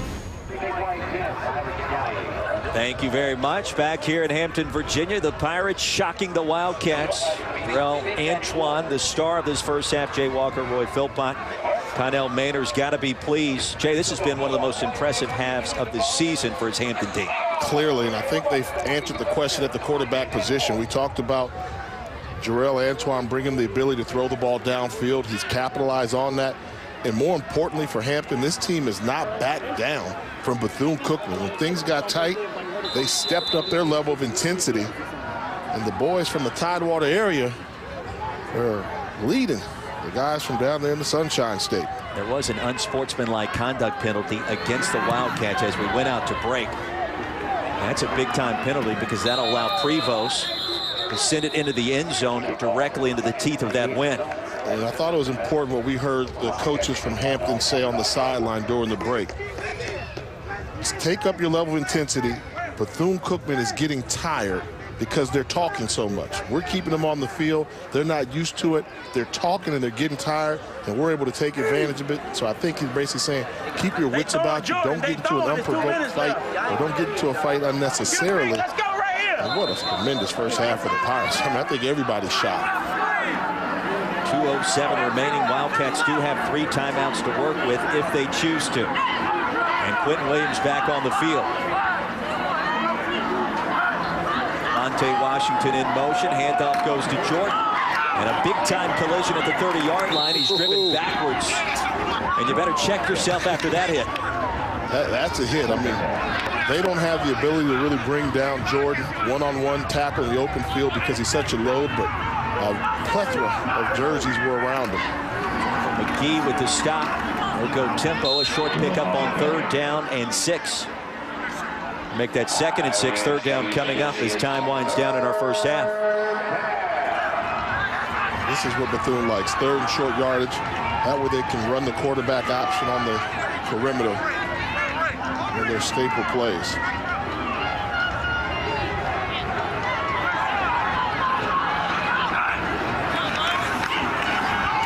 Williams with the quarterback keeper. Needed 2. He gained 3. That's good enough for the first down. Jamari Core, the linebacker, with a tackle. He picked up the yardage, but in the first quarter, he was gaining 10, 11 yards with that play there. Barely able to get enough yards to pick up the first down. Hampton has made some pretty good adjustments defensively in stopping the running game from the quarterback position. The first 3rd down conversion tonight for Bethune-Cookman. For Hampton, I'd watch out for the double move in a passing situation. Wilson in motion, play action fake. And there goes Williams deep down the field looking for Jomo Gordon. He makes the catch short of the goal line, but Bethune-Cookman in business. Pretty throw. I mean, this is just speed. You want to play man-to-man coverage. Jomo Gordon is going to turn on the Jets on the post, and watch Williams put plenty of air underneath the throw so Gordon can run underneath the throw, got a clean release, and beat Jordan Hill. One-on-one with the post batter. A gain of 59 yards, 1st down and goal, 45 seconds and counting remaining in our first half. Handoff, Jordan stacked up at the line of scrimmage and driven backwards. Hayden Gregory leading the charge. And now Bethune-Cookman, as Brian Jenkins calls one of his 3 timeouts. Well, this is an important possession here for the Wildcats, Jay. Hampton with all the momentum. And now Jomo Gordon trying to steal it here at the end of this 2nd quarter. What a big play. You know, they like to stretch you vertically with their routes, and they have speed at the wide receiver position. Watch this ball hang, and Gordon does a good job not breaking stride, able to run underneath it, redirect, and hold on for the big play. Caught the game-winning touchdown pass last week on 4th down and 8, with a few touchdowns in that contest. Remember, the top of the MEAC, Jay. Bethune-Cookman at 5-1. They're trying to get back to the playoffs. They're trying to win the conference again. This is an important game. The top 3 teams, neither can afford to lose, because if you lose, pretty much your season's over with. The automatic qualifier is what they're fighting for, the Mid-Eastern Athletic Conference. Whoever wins gets invited to the postseason. South Carolina State holds most of the tiebreak scenarios. They've beaten North Carolina A&T. They've beaten Bethune-Cookman. So each team has to win on a weekly basis. 2nd and goal from the 4. 33 seconds remaining in our first half. Jones, left tackle, short of the goal line. Stop made by Robert Copeland. That'll bring up 3rd down and goal from the 1. And because of the efficiency on offense, Bethune-Cookman got the ball down inside the 10-yard line in a hurry with 3 timeouts. Now come up a little bit short. You can afford to call another timeout. And you have to believe Brian Jenkins not going to settle for a field goal here. This is 2-down territory. Yep. Last 5 champions inside the MEAC. Bethune Cookman's won 3 in the past 4 seasons under Brian Jenkins. Both Bethune Cookman and SC State making the FCS playoffs a season ago. Both teams eliminated in the first round as well, Jim. And it's a good rivalry. I mean, between South Carolina State and Bethune Cookman, that's a rivalry where there's no love lost, and they've been the big kids on the block for such a long time, and it seems to be that same thing this year where, I mean, South Carolina State, many people thought they were done. But they pulled off the upset and sent the whole conference postseason picture into kind of just a free-for-all after they knocked off Bethune Cookman. You saw there in your picture Carl Franks, a running backs coach, former head man at Duke for a number of years, added to this staff. Big play coming up here with 27 seconds remaining. Jordan handoff left side, stays on his feet, aiming for the pylon. Did he get there? He's short. And a flag on the field as well. Hayden Gregory again with the tackle. They had 3 shots at him, didn't they? I mean, great call defensively in terms of anticipating they were going to give the ball to Anthony Jordan, but they just couldn't wrap up, and now this becomes a very important penalty flag. Face man, defense, number 25, half the distance to the goal, automatic first down. Marcus Wade, the guilty party. I mean, look at the opportunities for the tackle. Right here, you see it. Gregory's there in the hole, doesn't wrap up. In comes Campbell McGee. I think that was number 1 they had to call that on, but I was looking for that face mask. Certainly didn't see it there. Take another look at from this angle. Yeah, I guess you won't see it. He's got his hand on it there, but he was busy getting pushed in his own face mask. Nice forearm delivered by Anthony Jordan. It's a tough break. Double check the replay to see if he actually got in. See, he pushed him away towards the end of the run. He's on the 2. Well, that's close. Outstanding effort by Jordan. Jembrell McGee with the face mask. Take a look. That foot is inbounds. That's a touchdown. What a run. Anthony Jordan, they're going to give us 6 points here. That is a touchdown. How? Look at him contort his body, and if you hit the pylon, that's a touchdown. So I think it became a matter of, was his foot in bounds, and his foot stayed in bounds.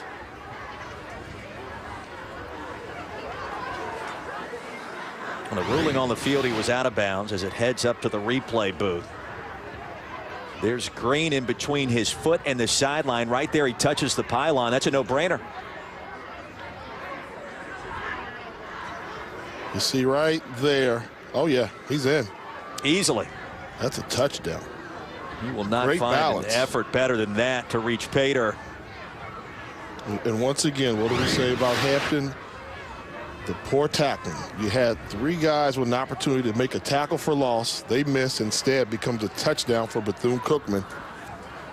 They're not finishing off their tackles, and that has to be so frustrating. The defensive coordinator, Tremaine Henry. Andre Lowe with the call. They're going to reverse this and call it a touchdown for Anthony Jordan. The ruling on the field is reversed. The run across the goal line for a touchdown. We also have a personal foul face mask. That penalty will be assessed on the kickoff. Second touchdown of the ball game for Jordan. And Bethune Cookman right back in the thick of things here right before halftime. And that's what good football teams do. They rise to the occasion. They struggle throwing the football. Got one-on-one coverage, and what a big completion to Jomo Gordon, and then able to capitalize and put the touchdown on the board. Ben Naboa, the kicker tonight. High snap kick is up. It is good. 18.8 seconds remaining. And the lead is trimmed to 9. What has been a very intriguing first half in the MEAC. Brian Jenkins got to be pleased with that. But also, Jay, you got to think he's going to get into that defense at halftime. They've got some work to do, and they'll make some adjustments. And it's going to be I don't want to say a shootout in the second half, but I don't know if anybody thought that Bethune Cookman has the ability to have the quick strike offense they just displayed, going 75 yards and less than 2 minutes. And for Hampton, can you continue to keep the defense of Bethune-Cookman off balance? Great play selection thus far.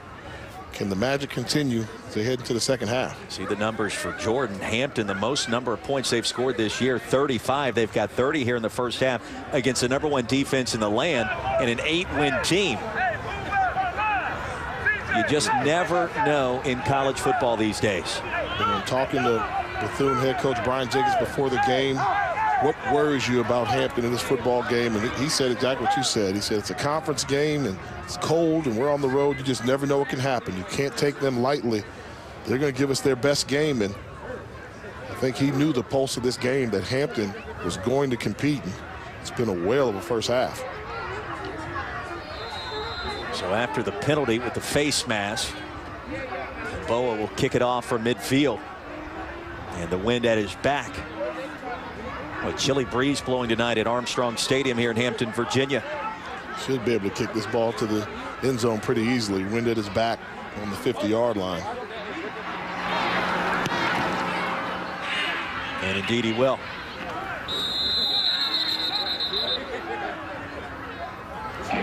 You have to think if you're Connell Maynard, you're probably inclined to kneel down on this victory formation and not get too fancy. Well, up by 9 is nice. Up by 16 would have been better, but up by 9, I'm sure Coach Maynard is happy with that. The fact they put 30 points up on offense, this is the productivity he's been looking for. I think more importantly, he's seen this young freshman quarterback assume the reins of this offense and play a fantastic first half versus a very tough defense. We talked to him this week. There was something in his voice that made you believe that Hampton had a better chance than most of the pundits would have suggested, and indeed he's been proven right so far with 30 first half points and a 9-point advantage. And for him, but the question's always been, we've been in games. Right. We've been able to move the football, but we've never been able to finish off a game. That's the question in the second half. Can Hampton play 4 quarters of solid football? Our halftime score here at Armstrong Stadium, the Hampton Pirates lead Bethune-Cookman 30-21 in a very exciting first half in the books on a chilly night in Virginia. Let's send it now to the studio for our college football halftime report with Brendan Fitzgerald and Charles Arbuckle. Guys? Thanks, guys. 9-point lead for the Hampton Pirates. So halftime continues. Hampton with a 9-point lead on Bethune-Cookman. 14 minutes till they kick things off.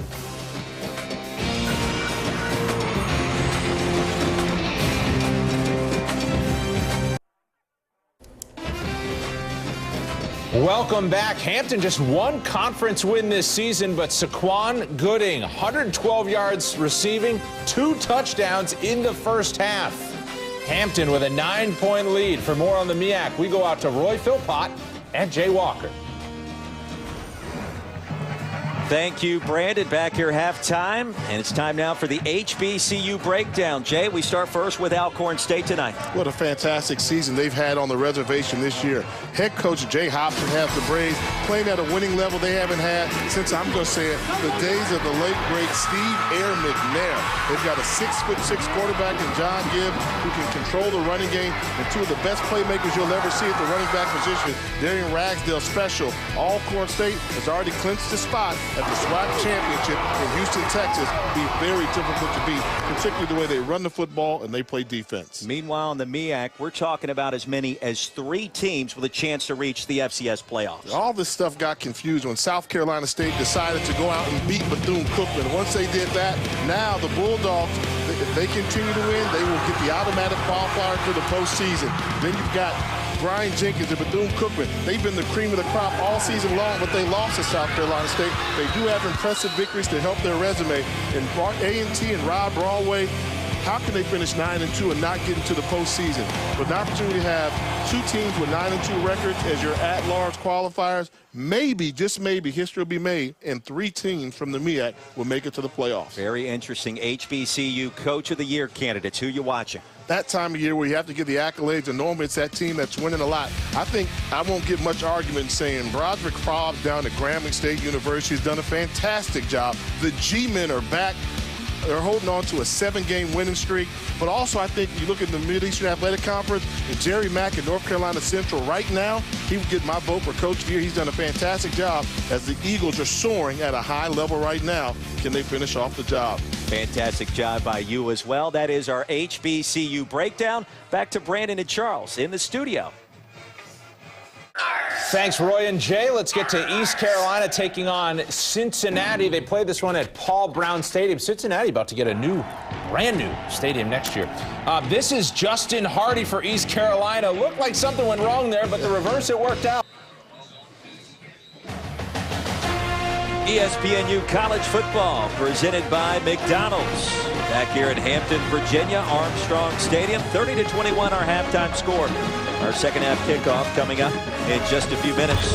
Take a look at our first half highlights, Jay. Plenty to talk about from the Hampton perspective. Particularly with the young freshman quarterback, Jarrell Antoine, here throwing his first of 4 touchdown passes in the first half. He's off to a career night, making good decisions with the football, and the supporting cast has been phenomenal. The receivers have been playing above expectation.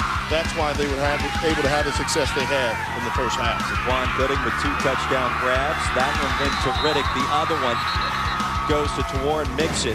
In a scintillating first half for the Hampton Pirates, nearly 300 yards of total offense. And that's unexpected versus the Bethune Cookman defense that only allows 225 yards total offense per game. They figured out a way to get the ball done in the air, but there's plenty of football left. You know that Bethune-Cookman is going to make some adjustments, and it's going to be a very interesting second half. My question to you, what is Brian Jenkins going to tell his team as we have another look at Antoine in that sensational first 2 quarters of numbers? Brian Jenkins got to find a way to contain him. I think he's going to hit the quarterback. We did not see Bethune-Cookman bring a lot of pressure. They like to blitz a lot. They didn't think they had to blitz this Hampton offense, but I think the adjustment will be, okay, they've earned our respect. Now let's treat them like we treat one of our top-tier opponents and bring pressure on the quarterback position. What's at stake tonight? Bethune-Cookman trying to win the MEAC for the 4th time in 5 seasons under Brian Jenkins' direction. Meanwhile, Hampton looking for that first signature win under first-year head coach Connell Maynard. I mean, huge win if they can manage to pull off the upset. They don't accept just good effort in the games, but the question mark for Hampton, it's been all season long. They've never played 4 complete quarters of football.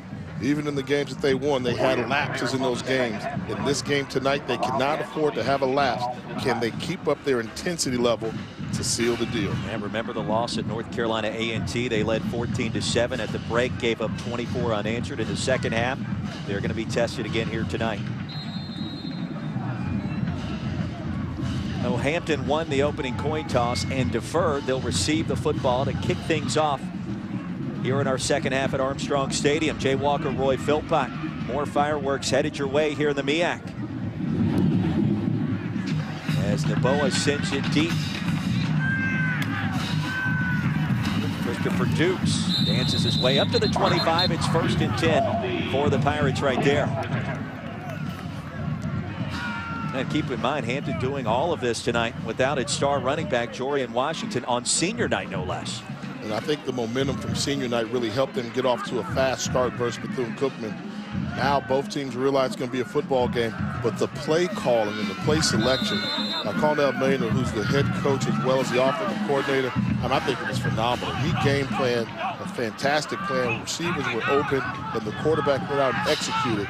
Can the magic of the play calling continue to start the second half? Can the confidence continue for Antoine on first down? Somewhat confused. This time just throws it away, and a good decision there under duress. Our officiating crew will talk things over.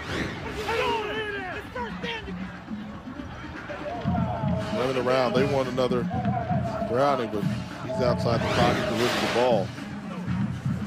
The rule is in place to protect the quarterback when he's in danger. True freshman quarterback from Orlando, Florida, Oak Ridge High School. And they got to be very proud down in the Sunshine State tonight. 4 touchdown passes for the season coming in, 4 touchdown strikes in the first half alone this evening. And a tunnel screen to Riddick. Sandwiched behind the line of scrimmage, he'll lose yards. Joshua Richardson leading the charge that time. See the Pirates continuing to throw the football, even though they showed success running the football, but I believe they thought it was the passing game that opened up the running lanes, and that's how they were able to do it. But you don't want to start off putting your quarterback in 3rd and long versus a very aggressive Bethune Cookman defense. 3rd down and 11, 4 of 7 on 3rd down in the first half, and there he goes again, Antoine. Can he get to the first down stick? He can, and the drive continues. It wasn't pretty, particularly the ending wasn't pretty, but they've had success rolling the pocket. He's fearless. He will go against the grain of the defense, makes Ralph Williams the leading tackle for Bethune-Cookman miss, and that's the awareness. He realized if he leans forward, he's going to be short of the first down, adjusted his body, picked up the extra yards. Spread draw again, this one to Carter. Fortunate to get back to the line of scrimmage. Well, that's the kind of night that Antoine has. Even on what appears to be a busted play, he's able to keep the drive moving. Giving his team a chance to win the football game and to pick up first downs. I think it was after he almost threw the interception that was dropped. He's been making great decisions with the football. Some of the rushing numbers tonight for Hampton, you look at that, comparing it to previous games. Bethune-Cookman yielding just 70 yards on the ground per contest, already a $122. Pass is tipped. Dukes makes a reception, tackled by LeBrandon Richardson. Actually tipped the pass. Probably would have been better off just letting that one hit the turf there, Jeff. Richardson disturbed it. They had it drawn up like they wanted to. They were able to slip the left guard and left tackle out in front of the running back. Had Richardson not been able to tip that ball, that would have been a first down and maybe more. 3rd down and 14.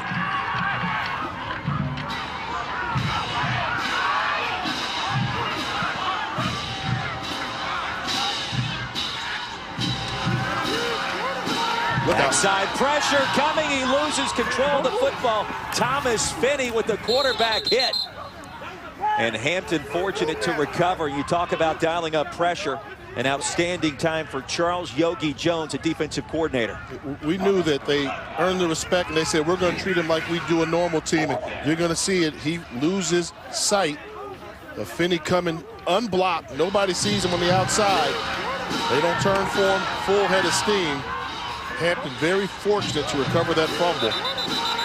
Put you in a tough spot. Play action pass as a quarterback. Your back is turned to the defense. He had no shot at getting that pass off. Starting right guard Corey Alpici made the fumble recovery. And they'll head to the replay booth and check to see if that was a forward pass and exactly what happened in that sequence. Well, Antoine just fortunate to still be talking on the sidelines after that collision. Let's see his arm. I mean, he was in the throwing motion. Not moving forward, I don't think. I don't think the hand comes forward with the football. A bang play. When he took that helmet right in the back. You know, as a former quarterback, how that feels. You know, and you know what's unique about hits like that? Those don't hurt as much as the hits that you see coming. If it's a quick reaction hit, all you do is just react. Your body does it. But when you see it coming and you get hit that hard, it hurts a lot more. The ball was fumbled and recovered by Hampton. You see the neck snap right there. Yeah. And that's why once you get up from it, I mean, it's more of the shock factor that gets you. But hard hit looks that way. Now, had he landed on him with some force, that hurts a lot too. Antoine 6'1", a $160, so he's got some weight gaining to do in the weight room these next couple of seasons. 4th down and 26. And a beautiful skying punt. Fair caught by Frank Brown at his own 30-yard line. 44-yard punt. 11:56 remaining here in our 3rd quarter. Hampton with a lead. Ohio State, Minnesota, Saturday on ABC.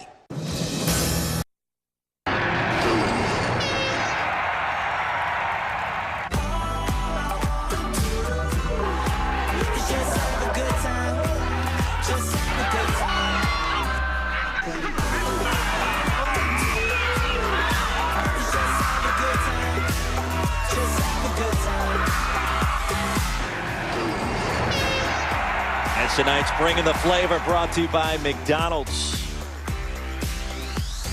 And the flavor being brought by these Hampton Pirates so far. Jay Walker, Roy Philpott. Bethune Cookman's defense holds on the opening possession of the second half. Handoff to Michael D. Jones. Short pickup on first down. And for a game that's had plenty of offensive production, bringing the flavor, had a lot of hard hits. Yes, it did. Been hard hitting as well. Good old-fashioned MEAC contest. 2nd down and 7 coming up. Bethune Cookman at 8-2 coming into this ball game. Hampton at 2-8 and just 1 win inside the MEAC. Play action for Quentin Williams. Finds his big back Kerry White. And that's good enough for the first down. Stop made by Frank Morlock. 12-yard pickup, Jay. First drive of the second half for Bethune Cookman. They established that the defense has gotten the wake-up call. They're going to make it very competitive. You want to chip away and make it less than a 1-score lead, whether that's by field goal or touchdown. But I think they still need to control the line of scrimmage with the running game. Jones and White in the backfield. Handoff goes to Jones. Dances his way across the 50 and into Hampton territory. And Hampton needs to get their energy level up. I think the halftime excitement or the shock that they were up by 9 points at halftime came out a little bit flat on offense, and defensively they needed to increase their level. They need to tackle well. That's the one thing that I'm sure they have to be nervous about. Poor tackling. It doesn't look like that's improved here to start the second half. 2nd down and 6, 10 carries, 93 yards for Michael D. Jones, a leading rusher for Bethune Cookman. Off the zone read, Quentin Williams first down and then some. Inside the 35-yard line, and Bethune Cookman in business. And here it is. When Bethune had success earlier was the quarterback Williams. You see Robert Copeland. Once he goes inside, then back out. You gave up outside contain. That was your job. Don't allow your quarterback to run the read option and go untouched on the sideline. A stutter step paying dividends there after an 18-yard pickup and an injured Pirate on the turf.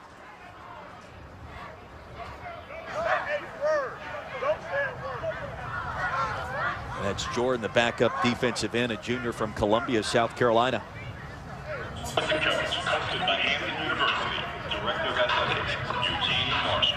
Listen for a weekly recap of everything related to Hampton athletics, as well as a look ahead. Well, while we've got a break on the field, let's take a look at what Jay Walker's watching this week. What a 10 battle right there. Abdullah thought to be in the Heisman Trophy race at one point this season. Nebraska's still in the mix of the Big Ten. They can do some damage. Slowly just creeping along quietly underneath the radar.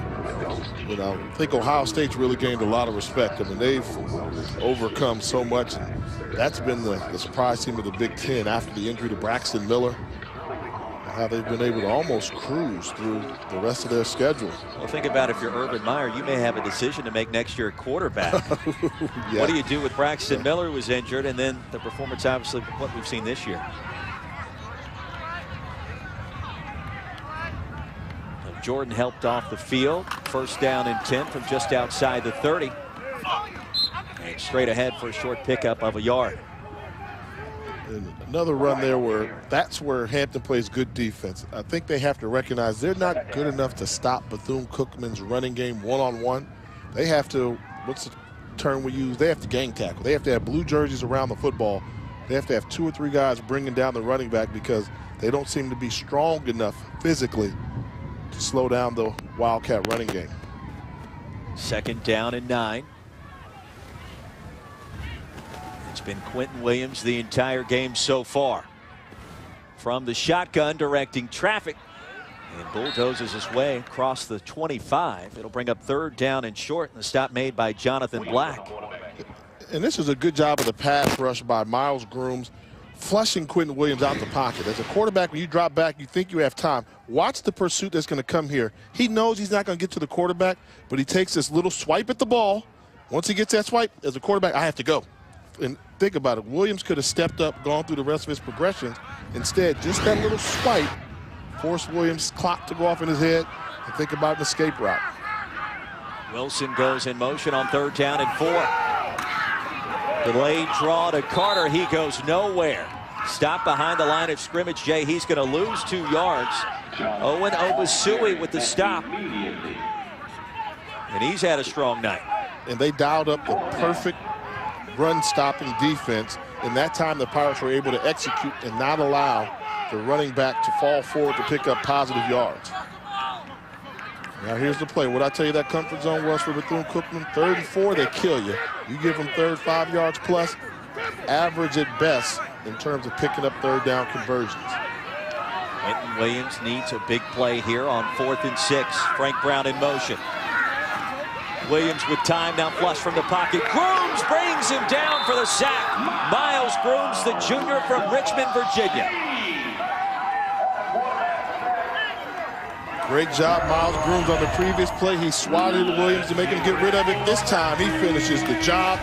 Huge sack. 30-41.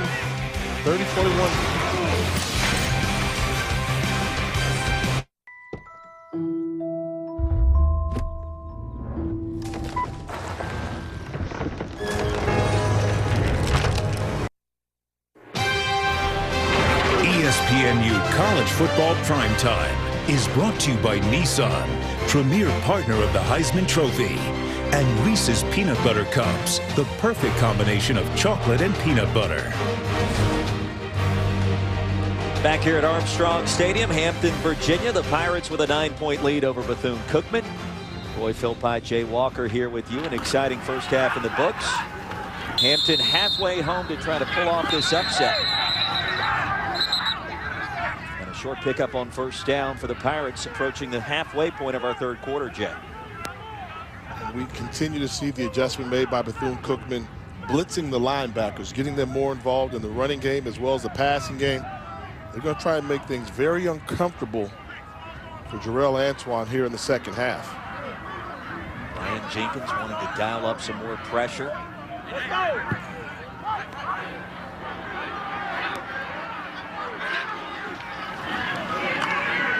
Tunnel screen to mix it. Right side, crosses the 40. It'll bring up 3rd down and 4.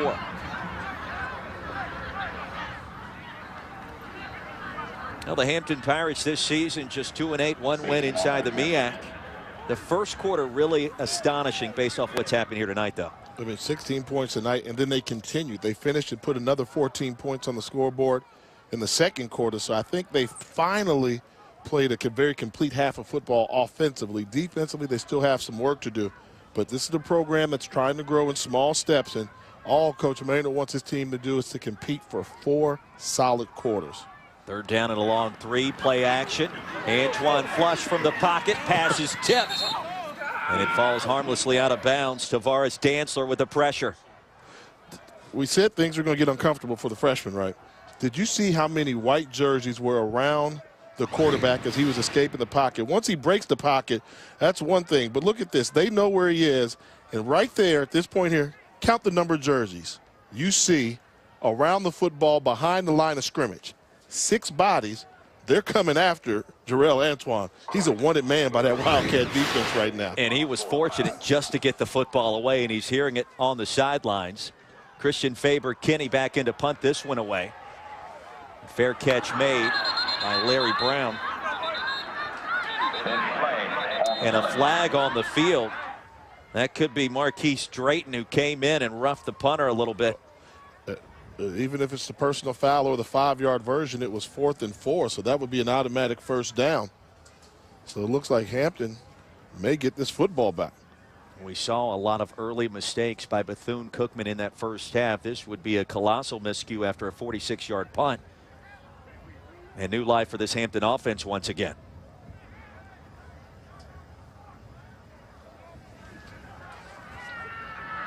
Andre Lowe, our lead official this evening.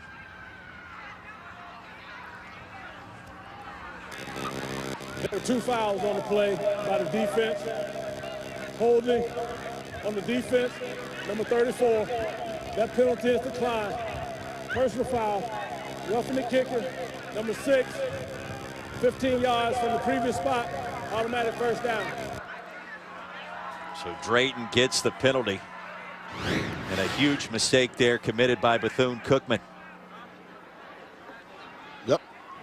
Poor angle. Call. Yep. And they have to call that for the safety of the game. Everything's going towards the safety, the player safety, as it should. And see right there, as soon as it happened, Marquise Drayton knew it. You make contact with the punter and he goes down, I don't care if it's a flop or he spins, they're going to flag you. Hey, if they cared as much about safety when you were playing, you'd still be on the football field, wouldn't you? Maybe, maybe not. After the penalty, Hampton sets up shop in Bethune Cookman territory. Riddick in motion with a fake handoff. Across the middle, and it's nearly picked off. In coverage was Joshua Richardson.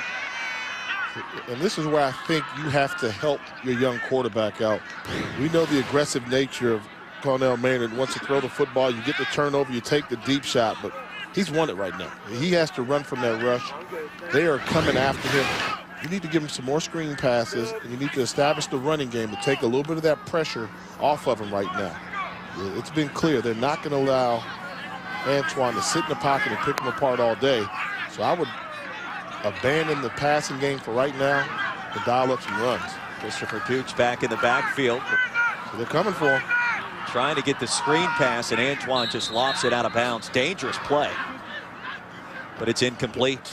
And that was Ralph Williams, the middle linebacker, with the pursuit. Middle linebacker blitz right up the middle. They're coming. They are willing to sacrifice defensively to get to your quarterback and rattle him. Flag in the defensive backfield. There was no foul for intentional grounding. The quarterback threw the pass out of bounds. A lot of pup tonight for this officiating crew. 3rd down and 10 coming up, and a big play for both sides. Be careful how you choose to attack this defense right now. Turnover would take all the morale right now. So you want to avoid that, and at the very least, if you don't get it, get close enough to maybe you consider going for it on 4th down, but you can't turn the football over, and you want to control the battlefield position. From the 43, Antoine again with time. Sets up, tosses it downfield. Gooding is open, and he makes a grab at the 10. In double coverage, he somehow found a way to get the ball to him. A 33-yard pickup on 3rd and long. They're flowing, so they flow so hard. The number 34, the free safety, Tyree Simmons, gets out of position, looking at the quarterback's rollout pattern. That's why they've called that rollout pass play all day. Able to go back to the middle of the field. Gooch the carry inside the 10. Dantzler with the tackle. And these receivers, I mean, they're coming wide open. I mean, in the secondary, that was a poor angle taken by Tyree Simmons, who's had a fantastic year for the Wildcats in the secondary. Right now, it seems like Cornell Maynard's having fun over there calling plays offensively. The offensive genius that he had the reputation for being is on full display with the play selection. It's like he's back in the Arena League tonight, Jay. Antoine with time. The catch is made. That's Riddick. Rayshad Riddick with a touchdown grab, his 2nd of the season. They're attacking. I mean, this is fun to watch. As a quarterback, you don't see many performances like this, but this is a team that they know what Bethune Cookman's tendencies are, and they're executing. And what a great grab by Rayshad Riddick. That's his 2nd leaping touchdown of the night. Who knew? Just never know in college football. Prevost extra point is up, and it is good. And our new score with 5:29 left to play in our 3rd quarter. Hampton leads Bethune Cookman 37-21. And coming up next, Jay goes back to his college roots with a quarterback challenge. Anyway, man, this is my partner, man. One of the MEAC legends, 2 old school guys. Yeah. We represent ourselves pretty well.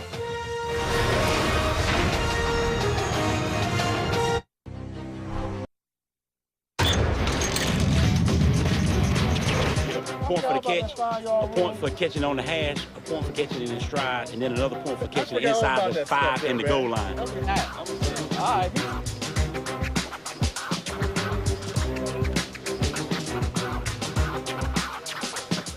I can win, but it's a 4.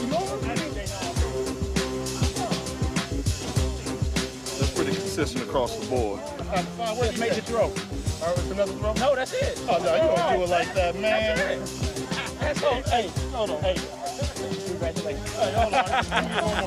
Hey, man, I tried to come take the belt, man. I give him credit. It was a technicality, man, but that belt is on its way back to the real late shoe. Outstanding. That's Coach Maynard showing the arm strength right there, Jay. He did all right. He did all right, but, you know, let's get it clear. I tied for first place, and the reason why, you have to pick one wide receiver with you. My receiver was Rashad Riddick. Did I know something in the scout report? He said, pick your receiver. You're the guess you get first place. I said, give me Riddick. If not Riddick, give me Proctor, and we won the thing. So maybe I got this thing jump-started for Riddick. I think you did. Showed the arm strength there. First and 10 coming up for Bethune-Cookman. The Hampton wide receivers have been electric. There you see Riddick Gooding, nearly 150 yards through the air. Jay, he came in with 178 on the season. On the season with only 13 catches. He has 7 so far tonight, so that's stepping up. And in the big game, we always say you need the supporting cast to step up. Riddick is as good as advertised. He's been their leading receiver all season long, but getting the performance from Gooding, getting the performance from Mixon, that's the supporting cast helping a young quarterback. That's how you pull off an upset and put points on the board. School record 5 touchdowns accounted for by Antoine so far tonight, and a big possession here for the Wildcats. Williams play action. The shuffle pass ahead. And Anthony Jordan close to a first down. Give him a gain of 9 yards. In a play like that, yes, they picked up 7+ yards, but they wanted to take the deep shot downfield. Bethune-Cookman's trying to go vertical. They want to hurry up and get into this football game, get points on the board. Great defense by Hampton, keeping everything in front of them and coming up and making the tackle to end the play. Second down and short. Shotgun again for Quentin Williams. Wanted the tunnel screen instead after bobbling the snap. Takes off.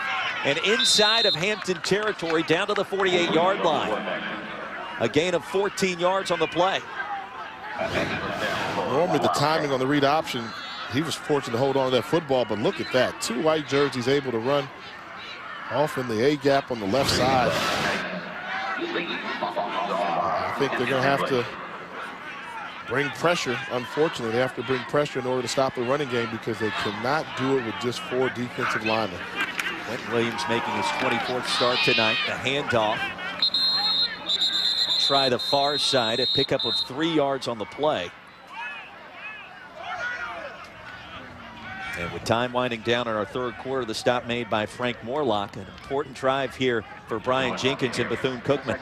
And normally I'd say it's plenty of time left. 16, only down by 16, run your offense, but because your defense has not been the reliable defense you've seen all season long, I agree with you. This is a very important drive for Bethune-Cookman. This game turned into a shootout that nobody saw coming except for Hampton.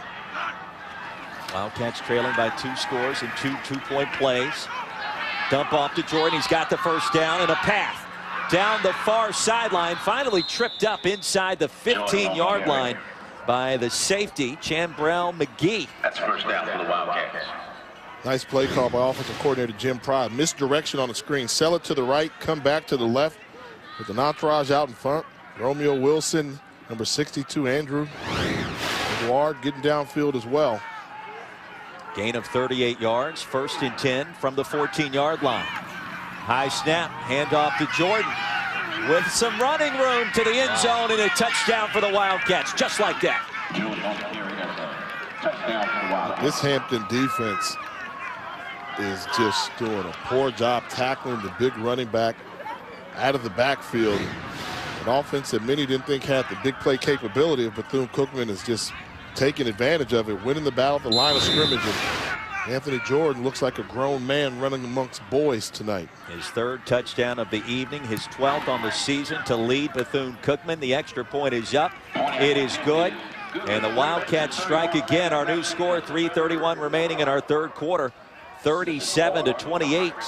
Look at that. Quick strike ability of the Wildcats tonight, Jeff. Yeah, not what they normally do. And this is an offense that struggled against Norfolk State a week ago. Now, big difference in defenses out there, but to think that they could come out and score when needed, when called upon, that's a little bit of a surprise.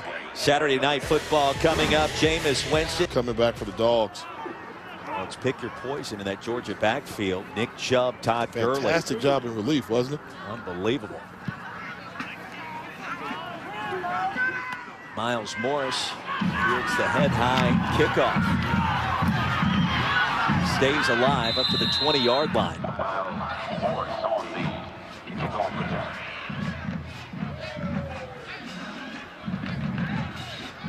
Look at the last drive. We talked about how important it was, and I agree with you. It's becoming that shootout style of game.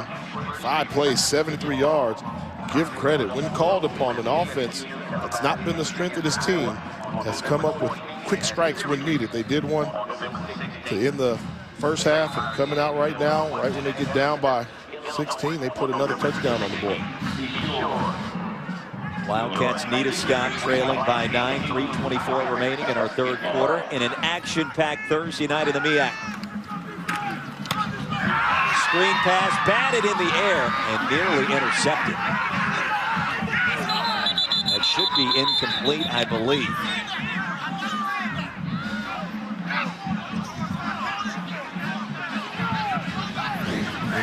The ball gets blocked into the air. He bats it down. Does it hit off of a Bethune Cookman defender?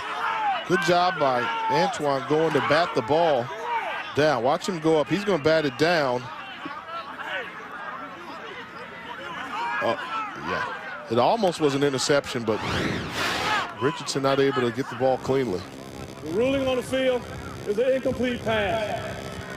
Robert Way got his big mitts right on that football, charging Antoine. A near disaster there for the Hampton Pirates. They're going to continue to bring pressure. You don't know a team's going to blitz. You call man-to-man routes with crossing patterns. Flag on the field, and he is blindsided. The scoop and score, LeBrandon Richardson. But Jay, I believe this one's going to come back. Flag on the play. And this may be helmet-to-helmet targeting foul.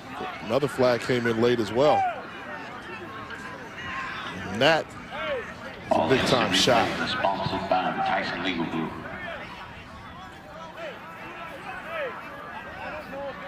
Oh, yeah. Extended the forearms to the head. Robert Way once again. Check that, Eric Williams. Eric Williams. There were 2 fouls on the play by the defense. We had offside defense. That penalty is declined.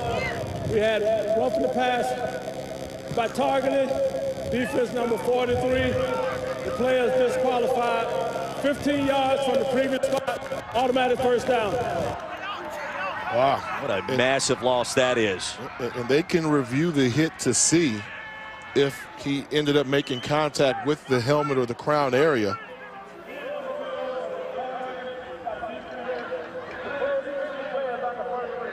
So they'll take another look in the replay booth. Yep, so he is out. Now they're taking a look to see if there's enough evidence to say he didn't target. Did he not make contact with the helmet? This is something that's different from last year. But in this case here, helmet, forearm shiver.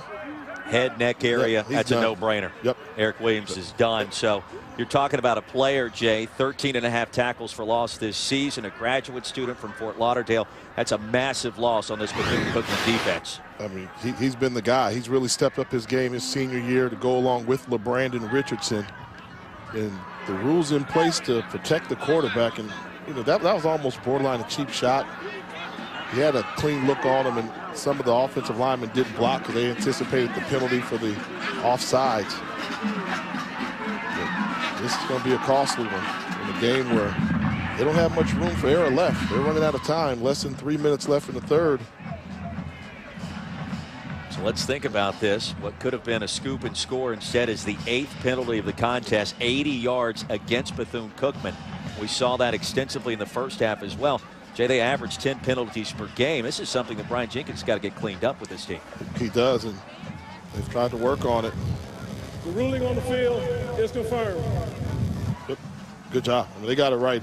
And I like the fact they changed the rule where you go back and you review it where maybe, hey, the penalty's going to stay, but maybe you didn't hit the helmet like we thought and it missed. But that case there, in that case there, it was clear.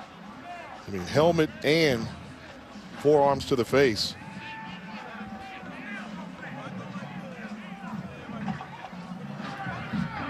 instead of this becoming a 2-point game potentially, it's 1st down and 10 for the Hampton Pirates. The ball moved all the way out past the 35-yard line, and Brian Jenkins can't believe it. And this is where Coach Jenkins needs to stay under control. Don't get another 15-yard penalty for unsportsmanlike on the sideline. They went, they reviewed it, not the folks on the field. They have nothing to do with the play now. It's the people in the replay booth, and they made the call, so you play football and you move forward. Bethune Cookman in a 3-way tie at the top of the MEAC. All 3 teams, North Carolina A&T, SC State, and the Wildcats at 5-1. A huge potential loss if this one continues, as Carter sacked behind the line of scrimmage. Ralph Williams Jr. with the honors. Eric Carter Jr. on the Every play there's confrontations on the field. Bethune Cookman is frustrated right now. I mean, they appear to be, the bully, and I don't like using that term, but they appear to be the bully that's not used to getting stood up to right now. Every position battle they can on the field, they're jawing. Play football. Loss of 4 yards, approaching 2 minutes to play in our 3rd quarter. And here comes the pressure by Way. The pass is caught, and there goes Mixon. He's got another 1st down inside of Bethune Cookman territory. Brought down by Tavares Dantzler after the 18-yard pickup. You beat a blitz with crossing patterns. You beat man-to-man coverage with crossing patterns. Because if you get the crossing patterns, all you have to do is make one person miss, and they can run after catch. So if you're playing one-on-one, Mixon makes the grab and able to run for the 1st down afterwards. That's the downside of blitzing. You put so much pressure on your secondary, not only to cover, but to tackle. How impressed are you tonight with the freshman, Jarrell Antoine? He threaded the needle right there on that play. He doesn't get rattled. We've seen him get hit like a pinball at times tonight, but he has that knack of staying in the pocket, and he's an accurate passer. Thrown for a career-high 249 yards. Shake and bake for Carter. Another 1st down and close to the 30-yard line. Ball came out late as they'll rule him down. Another quality pickup, Jay, 19 yards. And what I like about Antoine and the supporting cast stepping up, making plays, one cut, get upfield. They expected the ball to be stretched all the way to the sideline, but good decision by Eric Carter to take it up early. But what I really like about what I'm seeing from Antoine, he and the head coach, the offensive coordinator, seem to be in unison. They're thinking the same thing. He's getting the play from the sideline saying, okay, coach, this is the look we want. And that's a good feeling to have when you're thinking like your offensive coordinator. Meanwhile, Carter now approaching 100 yards rushing in place of the star running back, Jorian Washington.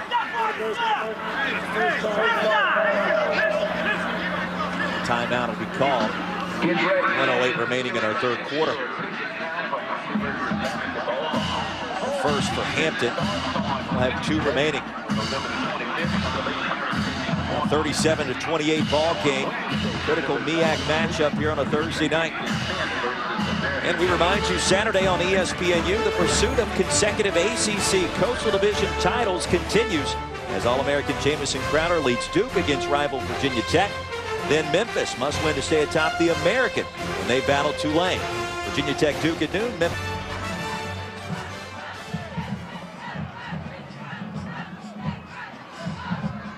Well, this Hampton Pirates offense averaging just 20 points per game, coming in 37 on the scoreboard without their leading rusher, Jorian Washington, tonight. And Antoine back to the end zone, and it's incomplete. Riddick, the intended receiver, and Antoine wants that one back. I mean, the play selection was there, the aggressive play calling. Bethune Cookman is fast and they're strong. Give them misdirection, let them read their keys. You fake the run, you fake the reverse, your quarterback steps up, and while all that's taking place in the backfield, they're busy sneaking Riddick behind your secondary. One of the few times that Antoine's missed the pass with a wide open receiver this evening. Still think they need to run the football a little bit. You are up by 9. Got the ball down with a chance to increase the lead. I'd run the ball, take a little clock. It's time from the shotgun. Looking for the screen pass, and Antoine just throws it into the ground. Receiver in the area, no intentional grounding. Listen, no clock. You should be going into the 4th quarter right now with a chance to increase your lead to 12 possibly if you make a field goal. You say, hey, the game plan was to be aggressive, and they don't like to take their foot off the gas, and they've been rewarded several times tonight. But if against a very dangerous Bethune Cookman defense. You're pressing your luck. Flush from the pocket again. Buys some time. The pump fake and the late toss. He was out of bounds. Fortunate, almost threw an interception. That's now. I think about it. Because you didn't run the ball, you didn't take the clock. Which way's the wind been blowing all night? It's coming right into your grill. Right into your offensive grill. So going for a field goal now, not really good chance you're going to make it. Now, had you been going the other way, you could probably boot and get it. I mean, it's got to be at least an extra 5 or 6 yards of distance with the wind behind you compared to in your face. Anthony Prevost, longest field goal this season, 43 yards for Hampton. 4th down and 16. And a timeout's going to be called. Connell Maynard will talk things over. Hampton University, that's their second charge timeout. An interesting sequence here at the end of the 3rd quarter. Burned a couple of timeouts, Jay. You may need those later on. Yep. All right, now. I'll give you 5. If you don't mind, give me 5 minutes again. I'm going to try this to get away with this. And they said I can do a top 5 things you need to know about Hampton football. You got to know guys like Justin Durant, Kendall Langford. They win here. All right. Then number 5, you have to know about Joe Taylor. Winningest coach in school history, took him from Division II to FCS. Or you have to know who Dr. William Harvey is. He loves sports. He's the guy who comes in every halftime talk. Number 3, you have to know about The Force. That's their band, really, really good band. Number 2, this is Hampton. It's the Emancipation Oath. They've got history here. Number 1, it's going to get me in trouble, but know this first. They're not the real HU. That's the rivalry. There's only one HU, and that's Howard University. Yes, sir. They are not the real HU now. Dr. Harvey's going to come down here and give me the business, but that's what rivalries do. 4th down and 16. Antoine in the pocket. Has some real estate. Off to the races. 1st down, Hampton University. An outstanding decision there for the true freshman. We've seen several times tonight his legs have gotten him out of trouble where sometimes it's good to be youthful and inexperienced. You're supposed to get rid of the football now, but nobody on the outside contain. And he's able to beat LeBrandon Richardson to the corner and pick up a crucial 1st down. And what a backbreaker that is for Bethune-Cookman. 4th and 16. He rushes for 20 yards to keep the drive alive. And the final play of our 3rd quarter, the Hampton Pirates, 75% of the way there. They've got the 9-point lead. 4th quarter action here in Virginia coming up next.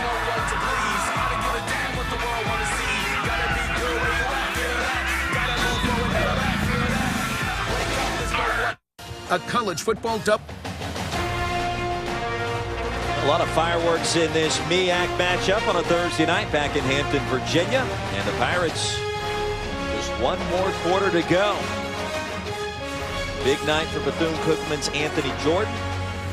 Juan Gooding, career-high numbers as well. But Antoine, the true freshman quarterback, has been the story. 5 touchdowns, phenomenal. Who would have thunk it? Jay Walker, Roy Philpott. And the pass batted down. They're going to call that a fumble, I believe. And if so, Bethune-Cookman made the recovery. Tavares Dantzler. We'll see how they rule this one.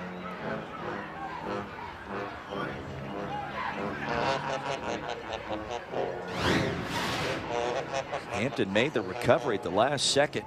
Coming off play action. Boy, Dantzler's a beast. Active. I mean, they brought both linebackers. See, that's the game plan. Williams and Dantzler get after the quarterback, collapse the pocket. Yeah, that would have been a tough call. Whether see that going either way, forward pass or not, just deflect it. Michael Young, the starting center, junior from Atlanta, made the recovery, and somehow it escaped Tavares Dantzler, who almost forced the fumble and recovered it himself. And it looks like they're going to take another look at this one in the booth. And I think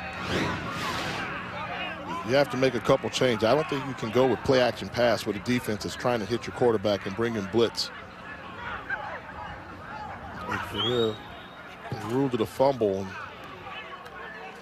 very fortunate to get the football back. Well, one thing we've noticed tonight with Antoine, his toughness. Jay, he's about 165 pounds soaking wet, and he's taken so many big hits tonight, and it hasn't phased him one bit. And I think that's probably comes from the upbringing and playing football in the state of Florida. We know how Florida is physical football with speed, so he's probably played against some very good football players, and he doesn't seem fazed by it. He really doesn't. He's done a good job. The ruling we're hearing is the pass will be called incomplete, so no fumble.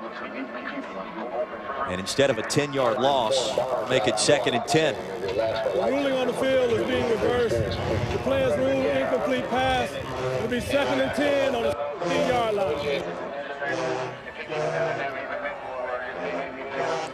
So in a game like this where you're trying to pull off the upset as a 2-8 ball club, you need a couple of breaks. And tonight Hampton has created those breaks a lot of times, Jay, but they have also been on the fortunate end of a number of different calls. They have, and I know they're so aggressive. They want to score touchdowns, and down here you want to, but if you take 3 points right now and you can run off 4 minutes off the clock, you put so much pressure on Bethune-Cookman offensively. So I think about trying to run the football. Bethune-Cookman already down 2 defensive linemen in this game as well. On 2nd down to the end zone, and it's going to be intercepted. Thomas Finney, his 2nd pick of the night, but a flag on the field. Defense, number 90, 5 yards from the previous spot. Replay 2nd down. And it's so smart what they're doing. They're getting Bethune-Cookman to jump off sides, and I think part of the reason they are, Hampton does something that you don't see a lot in college football game. You know what that is? Freeze it right there. Freeze it right there. Well, you know what Hampton's doing that nobody else is really doing in college football right now? Look where the quarterback is. Underneath the center. The defensive linemen hear you better when you're not in shotgun. So if you're trying to draw somebody off sides and you're underneath the center, your voice inflection works more. 2nd down and 5. The pitch to Christopher Dukes, driven backwards. Ralph Williams Jr. leading the charge that time. Meanwhile, 9 penalties, 85 yards. We've seen a scoop and score negated, and that potentially an interception. And when we start off the game, we mentioned how Bethune-Cookman, one of the most penalized teams in all of FCS football, #1 in the Mid-Eastern Athletic Conference. And you play against a good team, that'll come back to haunt you. And Hampton has given them a tough game, and those penalties have really, really made this football game closer than it should be, or could have a effect on the ending of the game. Approaching 13 minutes to play. 3rd down and 6. Ooh, they're going to blow the coverage. And a timeout called by the Wildcats. Their first, they'll have 2 remaining. So we'll step aside with them. 13:21 left. Hampton with a 9-point lead.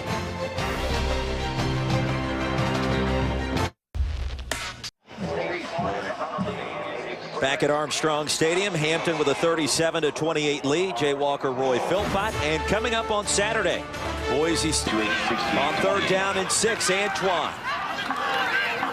Looking towards the end zone and sends it out of bounds. So decision time here for Connell Maynor. What do you do on 4th down when at your back? Kick it. Real quick, kick it. I mean, you can tell by the play selection there. You know, you kick it. You make this field goal, you go up by 12. I mean, Bethune has to score 2 touchdowns. Yes, they've been able to move the football on you in big chunks, but valuable 3 points right now. 30-yard field goal attempt for Anthony Prevost, preseason All-MEAC. Converted earlier tonight. Kick is on the way, and it is good. Snuck it inside the right upright. And with 13:08 remaining, the Pirates extend their lead to 12. And we send it back to the studio for an update. All right, thanks, guys. Thank you, Brandon. 40-28 our score here in Hampton, Virginia. The Pirates trying to secure their 3rd win of the season. And it feels like, Jay, they're in control of this football game right now, doesn't it? It does. I mean, they've been able to come up with the big plays. Defensively, they have some concerns, but their offense has shown the ability to drive the ball on the #1 defense in the conference, one of the top 2 in all of FCS football. And they've been able to do this with the quarterback that's making his 3rd start of the year. His career high in terms of passing yards before tonight, just 171. That was last week. He has obliterated that number tonight. sitting currently at 260 yards through the air. So if you're a fan of the Pirates, very encouraged with his score, but also with the future. At the quarterback position, kickoff goes out of bounds, a costly penalty. And how often do we see that? Team has momentum, they grow the lead a little bit, then they kick it out of bounds. And we talked about Prevost, all conference selection as a kicker. He's been kicking the ball at the end zone all day, and then all of a sudden, first time kicks it out of bounds. 5 touchdowns tonight for the true freshman. Quentin Williams has got to get going. Not a bad performance, but he needs to find pay dirt on this drive. And they came out throwing the football early, trying to establish the passing game, and I think when Quentin Williams almost threw the interception, that scared the coaching staff a little bit. They went more conservative and started running the football, which they had great results doing. And Hampton still does not have an answer for Anthony Jordan. You still have enough time to run the football with Anthony Jordan. Play action, first down. Fires a dart towards the sidelines, and it's caught. That's Frank Brown with the reception, the sophomore from Palm Beach Gardens, Florida. And a good start for this drive. And that's a throw that Quentin Williams needed. I mean, he stood strong in the pocket and actually threw a dart to the receiver. And Williams has thrown some nice downfield passes, which is uncharacteristic for this short-range passing game that Bethune-Cookman normally displays. Play action again, nowhere to run. He's brought down. Hayden Gregory, the Mike linebacker, and also Frank Morlock. They avoided something there. Hampton dialed up an outside blitz again from the linebackers, and Williams still able just to lose 1 yard, where a less athletic quarterback, that was a 5 or 6 yard loss. Second down and 12. Still say watch the double move, particularly from the outside receivers of Bethune-Cookman.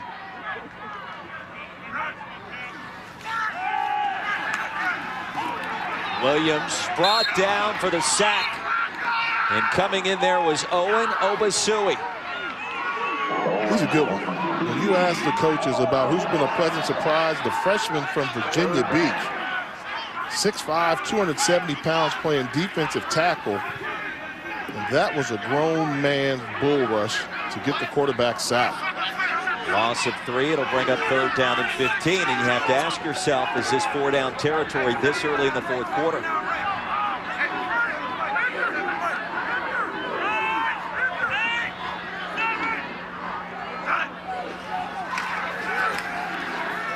Williams, all kinds of time across the middle. It's caught. That's Jobo Gordon. And he loses control of the football. And we'll see what the ruling is. They may have called him down by contact. Chambrell McGee with the stop, and that one was close. And the line judge is coming in from the sideline to call him down. And there wasn't a whistle. That's what concerned. There was no whistle. Then finally the line judge came and said he was down, and he acted like he saw him down. Let's take a look. Gordon with the catch and the first down.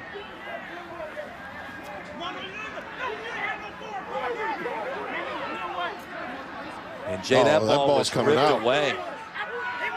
Chaka Diarra-Suba. They need to take a look at this. And Jay, that should have been 6 points the other direction. Yes.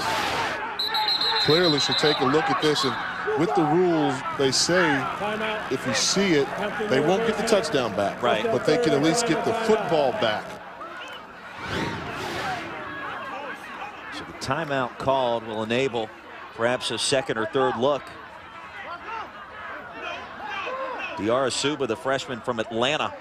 Just a heads-up play by the defender. Now, there was no whistle. That's why I'm saying, you know, there was no whistle called. Ball is out there. Yep. And are you saying he's down, or are you saying it was forward progress? There was no whistle to indicate stop the tackle on the forward progress. But it came in from the linesman on the side that came in and said it's a whistle.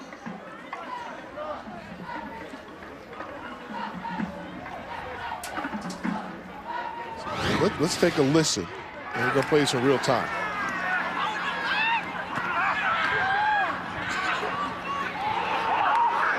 No whistle. No whistle.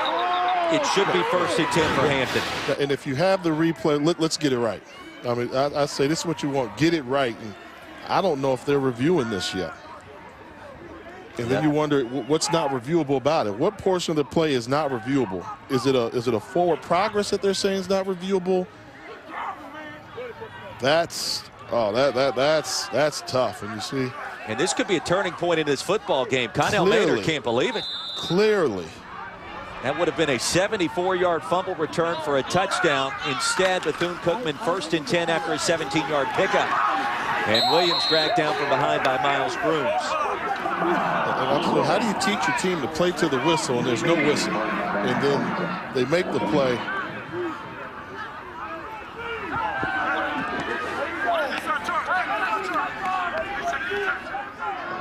And Bethune-Cookman very fortunate here, still alive, trailing by 12, under 11 minutes to play.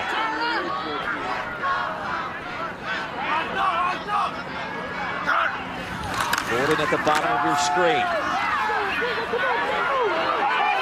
And now Williams gets the edge, close to first down yardage. The senior, a heck of an athlete, and he used that athleticism right there. And this has been a fantastic night of the pass rush for Bethune-Cookman, forcing Williams to leave the pocket. He's trying to look downfield for a deep throw. He has to vacate the pocket. Good job by McCord chasing him down, not allowing him to get the angle. And stopped him short of the first down. I'll say he stepped out of bounds, bring up 3rd down in a short 5. And definitely 4-down territory here, you would think. Kerry White in motion. And the screen to Jordan goes nowhere. He's going to lose yardage. Lorenzo Fields helping keep that play under control. 4th down and long coming up for Bethune-Cookman. And this right now, this could be the play of the 2014 football season for Bethune-Cookman football. They need this first down. I mean, the way that the time is moving, less than 9 minutes, or 9 minutes, 9.5 minutes left to play. Biggest play of the season for the Wildcats thus far. On 4th down, towards the end zone, and the pass is incomplete. Looking for Jamie Wilson. He was double covered, and a big stand for the Hampton defense. 9:20 remaining. 12-point lead for Hampton. Back here in Virginia after this. Mia Hamm has ESPNU College Football Primetime is presented by McDonald's. I'm loving it. Back here at Armstrong Stadium, Hampton with a 40-28 lead, 9:20 remaining. Jay Walker, Roy Philpott. And for complete clarification here, forward progress was stopped, Jay. And even though the whistle didn't blow, the play is still viewed as a dead play at that point, and you cannot review forward progress to begin with, so that's why there's no replay. Yep. And that's the key. Forward progress is not reviewable, although a whistle should have been blown. And here goes Eric Carter. He loses the football. A scrum near midfield, and this could be a big play.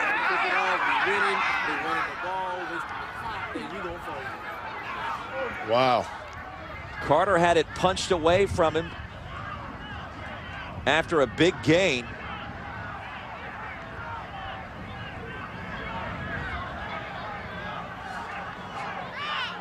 And no ruling just yet. And it will be Bethune-Cookman football. Wow. Running the football, which they needed to do. He's got 2 hands on it, gets into the open field. Oh, shoulder on the football. Just pops out of there. Tyree Simmons forces the fumble. Simmons, 5'9", 180 pounds, uses his leverage to get underneath the shoulder pads in the football. And wow, the Wildcats. Second life. That's really what that is. And the second turnover for Hampton, and being helped off the field is Donovan Johnson, the starting left guard. And that doesn't look good. Ooh. So you lose your left guard now. I think it becomes 12 points going to be enough. 12-point lead. They've had the ability to run the football all day, but the They're getting depleted. Are they going to need more points to secure victory? And the injury starting to take their toll for both teams. Remember, Eric Williams was booted out of the game earlier in this half. Rakeem Knight, the backup defensive end for Bethune-Cookman, has been out as well. Second line for the Wildcats, and here's another flag. And it should be a false start. False start, offense, number 69, 5-yard penalty, still first down. Wayne Montgomery, the starting right tackle, a senior from Fort Lauderdale.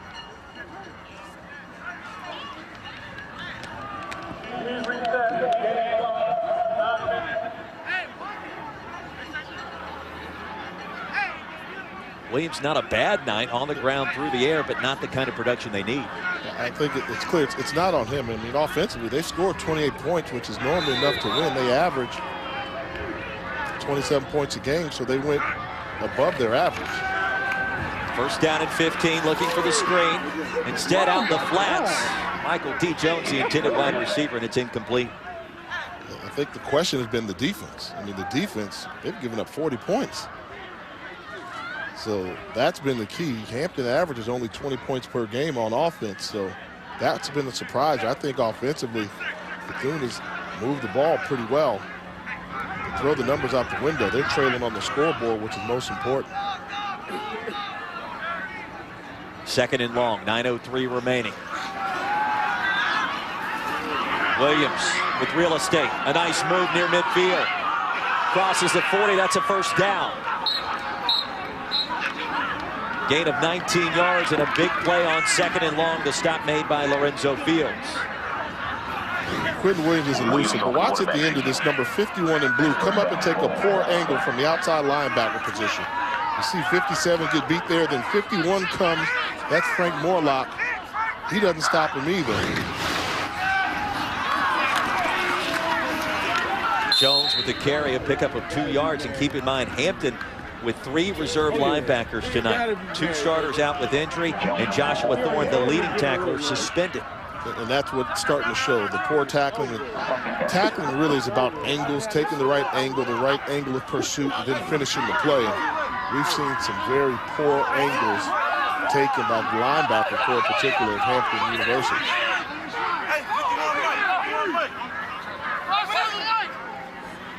Approaching 8 minutes to play.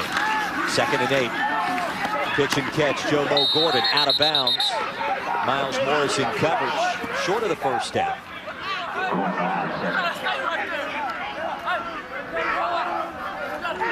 Bethune Cookman is on the ropes. I mean, you can feel it. You can feel it. And Hampton holding on, but they couldn't knock him out. And Bethune still has a chance, relying upon their offense to get him back into the football game. Down and short, Williams, a big collision, but close to first down yardage. A physical player, Quentin Williams, he loves the weight room. Offensive coordinator Jim Fry told us that earlier this week. It's good enough for the first down, and that time, Jay, he literally ran over the starting linebacker, Frank Morlock. Yeah, Morlock normally the backup linebacker behind Tyrone Ward, who's the second leading tackler on this club, but Williams delivers a blow to Morlock. So the drive continues halfway through our final quarter here at Hampton, Virginia. Anthony Jordan checks back in, and he gets the call. Pickup of 4 yards, pushed backwards by Grooms. And I think the reason why Hampton's such a poor defensive unit, their pad level is just way too high. I mean, it's all about leverage, and they don't win the battle of leverage. And when you don't win the battle of leverage, you get blows delivered to you. You're not delivering the blow. So I'll say right now, they've been blitzing way too much. Time for them to call off the blitz and keep everything in front of them and make tackles. Frank Brown in motion. Looking for White on the screen, and instead, Williams will be brought down for the sack. Grooms with the tackle. And Miles Grooms has been a one-man wrecking crew tonight, Jay. He's done a fantastic job. When you see him on film, he has the ability to dominate, but the numbers don't reflect it. But in this case here, his responsibility, he's got one thing. Nothing gets outside of you here. Does he do a good job of keeping his level? He's looking, almost falls inside too much, but able to recover in time and catch the quarterback. Bethune Cookman will call a timeout. We'll take one with him. One remaining for the Wildcats. Fourth quarter continues. Ohio State, Minnesota, Saturday on ABC. See Trayvon Boykin and what he's done. They blew a 21-point lead in the fourth quarter at Baylor. They blew it. They blew it. they blew it. So, and Baylor's sitting there saying, we have one loss, but we beat you. Critical third down and long coming up. Bethune Cookman. And a new quarterback is in as Larry Brim checks in for the first time. Looking down the middle, has his man, Jamie Wilson, first down. Talk about rolling the dice. You bring in the backup on third and long. And that must have been, he didn't think Quentin Williams was seeing things too well. Come in, call a drop back pass. Backup comes in and throws a strike. Larry Brim, more athletic, the redshirt freshman out of Delray Beach, Florida. And throwing with confidence. The tunnel screen right side. Another first down. It'll be first and goal for the Wildcats.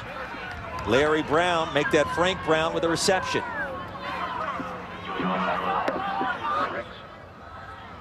Brim actually leads the MEAC in passing efficiency. 4 touchdowns, no interceptions on the season, and Bethune Cookman threatening. Under 6 minutes to play, first and goal. Brim with a quarterback keeper towards the end zone. Touchdown, Wildcats. Talk about a game changer, Jay. Comes in on a crucial third down. Throws a bullet for the first down pickup, and here, I can tell you, he has pep in his step. The poor high-level shoulder pads angles. They do not finish tackles well at all at the point of contact. Their shoulder pads are way too high to stop a runner in his tracks, and he just runs through the tackle. Boa's extra point is up. It is good. A 10-play, 49-yard drive in just under 4 minutes. And Larry Brim off the bench providing the spark. They have a quarterback system they've used for years at Bethune Cookman, and I've given up trying to figure it out, who they're going to put in there. I mean, Brim has played plenty of this year, and Williams has played plenty, and they even have Brett Maxey who's played for him. And Coach Jenkins doesn't believe in just having one guy because he thinks if one guy's having a bad night, should the team have to suffer? And I think this is why he does it. For all those times we give him a hard time for it. This is instances like this. Quentin Williams maybe got hit a little bit, wanted to get a fresh set of legs in there, and it paid off for him. A reminder, the college basketball season tips off tomorrow on ESPNU with an ACC doubleheader. First at 6, Presbyterian visits 4th-ranked Duke. Then at 8 o'clock, I'll have the call. Number 6, North Carolina hosting seed. Well, you're up on it a little bit more than I am. I've got football face on right now. I start worrying about the pretty boys on the basketball court, in January. I like John Thompson, a friend of mine. He says, don't invest too much in basketball games played before New Year's. Short kickoff, fielded by Morris. And stopped short of the 35-yard line. And now it's going to be up to this Bethune Cookman defense. Number 1 in the country coming in. They need a stop. They need a stop. And if you're Hampton, what do you do? Typically, you say 5 minutes, you can run your 4-minute offense to really take some clock down, but that requires faith in your running game. Last time they ran the football, fumble, and they haven't had much success with the pure power running game. I'm thinking the way Cornell Maynard's called plays tonight, he's going to come out the wrong. He's going to be aggressive. He's going to be aggressive. That's what's got him here this far, and he's going to continue to do it. What a game this has been if you're just joining us. Bethune Cookman at 8-2, 5-1 in the MEAC. Marching towards the FCS playoffs. A loss here tonight would really damage those hopes. On first down, Duke's the handoff, breaks an arm tackle, and close for a first down. A 10-yard pickup, they'll give it to him. You see the standings. Bethune Cookman in a 3-way tie for first place. Bid to the postseason is at stake. South Carolina State, if they tie any of the scenarios, they get the automatic bid to the FCS playoffs. Bethune Cookman, impressive resume. They lose one more game. That may be it. That may be it, because you'll have a North Carolina A&T squad that has the potential to go 9-2, and a lot riding. these next 4 minutes and 40 seconds. Antoine under center. Time winding down, under 5 minutes to play. 3-yard pickup. Bethune Cookman with just 1 timeout remaining after the stop by Samuel Kelly. I wonder when you call him. If I were Hampton, I'd run the football towards the right side. Eric Williams was ejected for the game for targeting. He was replaced by David Perry, number 99, 6 feet 6 inches tall. Leaner body, may be able to run. Normally they're backups for a reason. I challenge the right side of the line.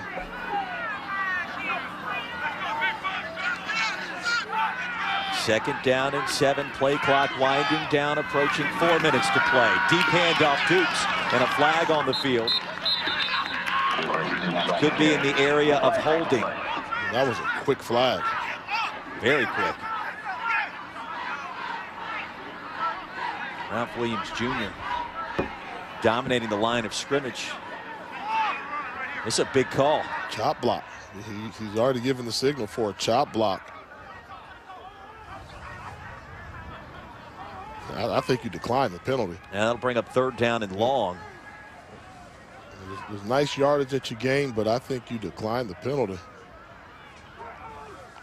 Because right now, it's not necessarily yardage that you're friend, it's the clock, the play clock. So you're going to give him, I wouldn't give him another down. And we'll see what Brian Jenkins elects to do. He's going to talk things over with our officiating crew. We've been very busy tonight.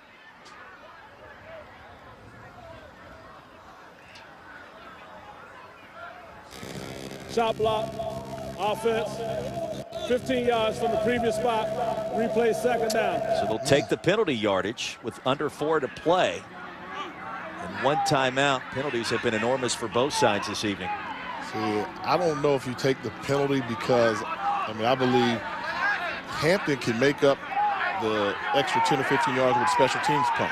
With a nice punt on special teams. Wind at their back, we might add. And they'll wind the clock. And take your time. 2nd down again. They can do this again. Force Bethune Cookman to use their timeout. 2nd and 22. They need to get this place now. 6 seconds on the play clock. Antoine under center quickly. And Dukes will be gang tackled at the 35. A loss of 2. Use the timeout now. If you're Bethune Cookman, I would. Brian Jenkins holds off. At this point, he's saying the defense is going to do the job. He's putting a lot of faith in his offense to go a long way with their 2-minute offense, rather than calling the timeout at this point in the football game. Well, he's got confidence in that unit. The nickname is the Speedway offense under offensive coordinator Jim Pry. They need a stop here. Oh, no. And the pass incomplete. No flag on the field. No flag and an incomplete pass to stop the clock, allowing Bethune Cookman's going to get the ball back with the timeout as well.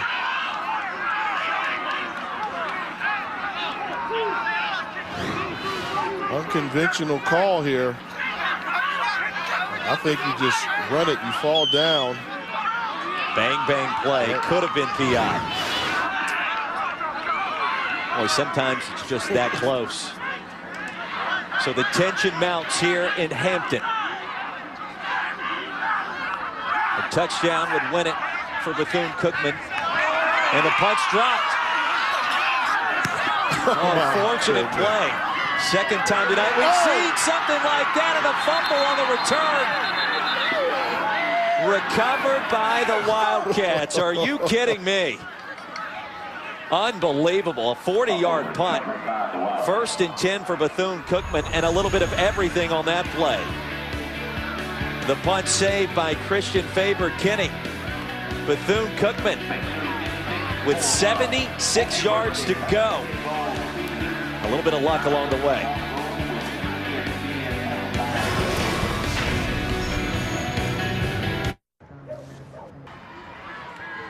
And back here at Armstrong Stadium, 40-35 our score, 2:33 remaining. Alongside of Jay Walker, Roy Philpott, some excitement brewing here at Armstrong Stadium. Who do you put in back at quarterback for Bethune-Cookman? I think you have to go with Larry Brim. He was a hot hand. He delivered on that last play when your season was pretty much done with. He came through, found a way to put points on the board. He's the hot hand. That's why you have a 2-quarterback system. When one hand is a little bit cold, you go to the hot hand. Also very proven on the ground. We'll see if indeed that's what Brian Jenkins elects to do. 1 timeout to work with, 2:33 left on the clock, and Brim back in at the quarterback position. Oh, what a fairy tale this would be if he can somehow convert on this drive. Flush from the pocket. And Wisely gets out of bounds after a pickup of 7 yards. Really good job of the recognition. Once he escaped, he went looking for the sideline right away, realizing yards weren't important. Good recognition, tucks the football, trying to make it a foot race to the sideline, and able to stop the clock. 2nd down and a short 4.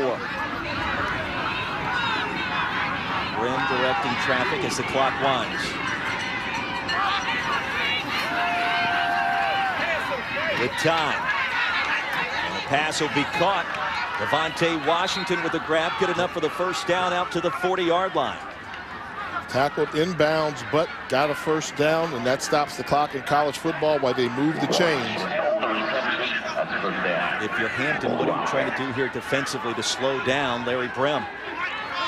They had success blitzing, but they also got burned deep. But I would bring the pressure anyway. Brim's off the edge. And Brim sends it out of bounds. Wise decision there, nothing doing on that play. And what Hampton is doing defensively, they're keeping everything in front of them. After Jomo Gordon got the 75-yard bomb on them, they've been playing the deep ball very well. So they're keeping everything in front of them. What do you do to contradict that if you're Bethune-Cookman? You take the short routes and you tell your receivers, we have plenty of time. You can make one guy miss. Don't worry about trying to get out of bounds because we still have a timeout at our disposal. Wildcats still with that 1 timeout as Jay referenced. 2nd down and 10. Brim stands tall in the pocket and now escapes right side. 1st down Bethune-Cookman at midfield. How does he get away from that pocket? Great escapability shown by Larry Brim, but he just sidesteps. And when they collapse the pocket, look, they've got him. He just moves backwards out of the grass of Obasui, who's had a fantastic football game. Huge play by the freshman from Delray Beach, Florida. And the pressure mounts, 1st and 10. Shotgun for Brim. Nearly sacked. The shovel pass to Anthony Jordan. It's just like a sack because they tackled him for a loss, and now you're going to force Bethune-Cookman to call timeout. Hayden Gregory, Jamari Cord with 2 big plays simultaneously. A loss of 8 yards. When they brought the pressure on him. Freshman quarterback blitz coming from the outside by Cord. And also Morlock, 2 outside linebackers. So they were not going to allow Larry Brim to run the football. If he didn't throw it, he was a sitting duck. So 2nd and 17 coming up. Wildcats use their final timeout. We've seen a little bit of everything here tonight. And you can sense Bethune-Cookman's playoff hopes perhaps on the line in this final 80 seconds. And what do I do in this situation? Who's been the best offensive weapon for Bethune-Cookman? Who has Hampton had trouble with all night? Anthony Jordan. I mean, when he runs the football, they can't tackle him. You have a minute 20, you're almost in midfield. Maybe think about a screen pass or even a draw play to Jordan, and he can break a big one for you. 2nd down in Norfolk. Brim with time. Far side incomplete. Looking for Gordon, his leading wide receiver. And that was the play you go to Jordan on. I mean, on 2nd down, give him a try with the draw call. They kept him in as a blocker. Your most effective offensive weapon being used as a blocker with no one to block. They're playing pure zone defense. Wildcats 5 That's of good 12 right there. on 3rd down. We're keeping them in for pass protection. And here's Grimm. Far side pass caught. Down. The knee was down. Short of the first down. It'll be 4th down and a long 8. Bring it. Don't sit back in the zone. They realize you're sitting back in the zone. You have to disguise your coverages, change your looks. You come up with your best zone blitz that you have right now in this play. Under a minute to play. This could be the ball game.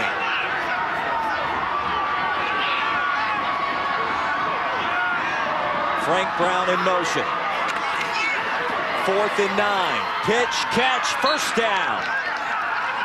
A big reception by Brown, and the drive continues. They brought the blitz. They just couldn't get to the quarterback in time. Linebacker blitz. Jordan, good job picking up the blitz. And you have the feeling they anticipated if pressure's coming, so we're going to call just a quick strike route where we can get rid of the ball in a hurry. Wayne Montgomery, the starting right tackle, down on the field. And that'll buy Brian Jenkins and company a little extra time. What a ball game this has been, Jay. Incredible. I don't think we had any idea. And the fact that could Hampton score 40 points on Bethune Cookman, I don't think anybody in the conference would have said that. Can Bethune Cookman have a quick strike offense to execute the 2-minute situation like they have has been a surprise, and that's what they say. You have to play it. And when you start getting into conference play, programs that know each other, are familiar with each other, on the road, there's always a little bit of a natural advantage for the home team.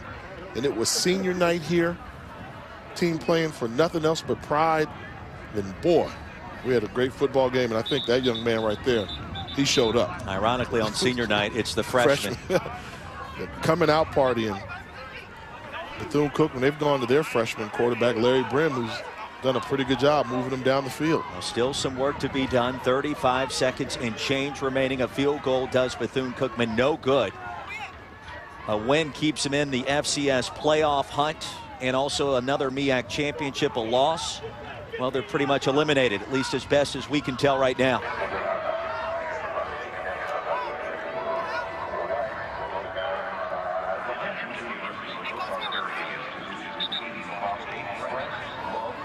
Quentin Williams looking on.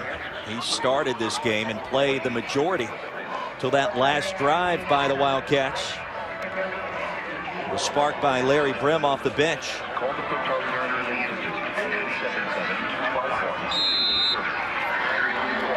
So the plot thickens a little bit more on 1st and 10 from the 39.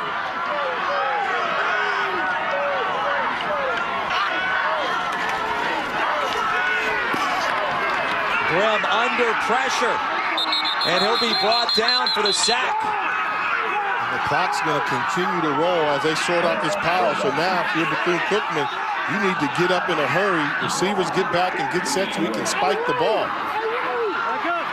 Jordan, the defensive end, with the pressure. Under 15 seconds to play, and that changes the entire outlook of this final sequence.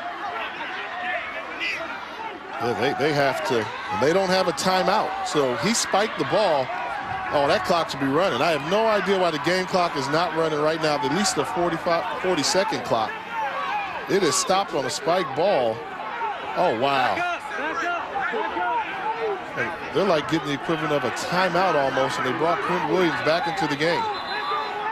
So Williams back on the field, and now here comes a late whistle.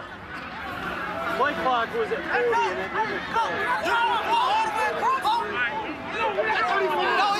They caught a little bit of a break. They never started the play clock. Started from 25 here. 14 seconds remaining. 3rd down and 14. Quentin Williams back in, flush from the pocket. Looking downfield, has Jordan, and he's got to get out of bounds. He cannot. 5 seconds, 4 seconds, time winding down. And that's going to do it. The Hampton Pirates have done it. Oh, my. The biggest upset of the year in HBCU football has just occurred. Their 3rd win of the season, their 2nd in the MEAC. How do you like that? Nobody believed they could win this game except for head coach Cornell Maynard and his Pirate Football Club on senior day. Whoa. Unbelievable. And what a win for Coach Maynard and company. Jay Walker, final thoughts tonight. Bethune showed some flaws. The penalties caught up to them. And offense finally attacked them rather than be attacked. They paid it off, and what a coming out party for the freshman quarterback, Antoine from Hampton. For our producer, Todd Koulis, for Jay Walker here in the booth, I'm Roy Philpott. Our final score, 40-35. Hampton secures the win. Coming up next, college football weekend kickoff. Thanks for watching, and good night from Hampton.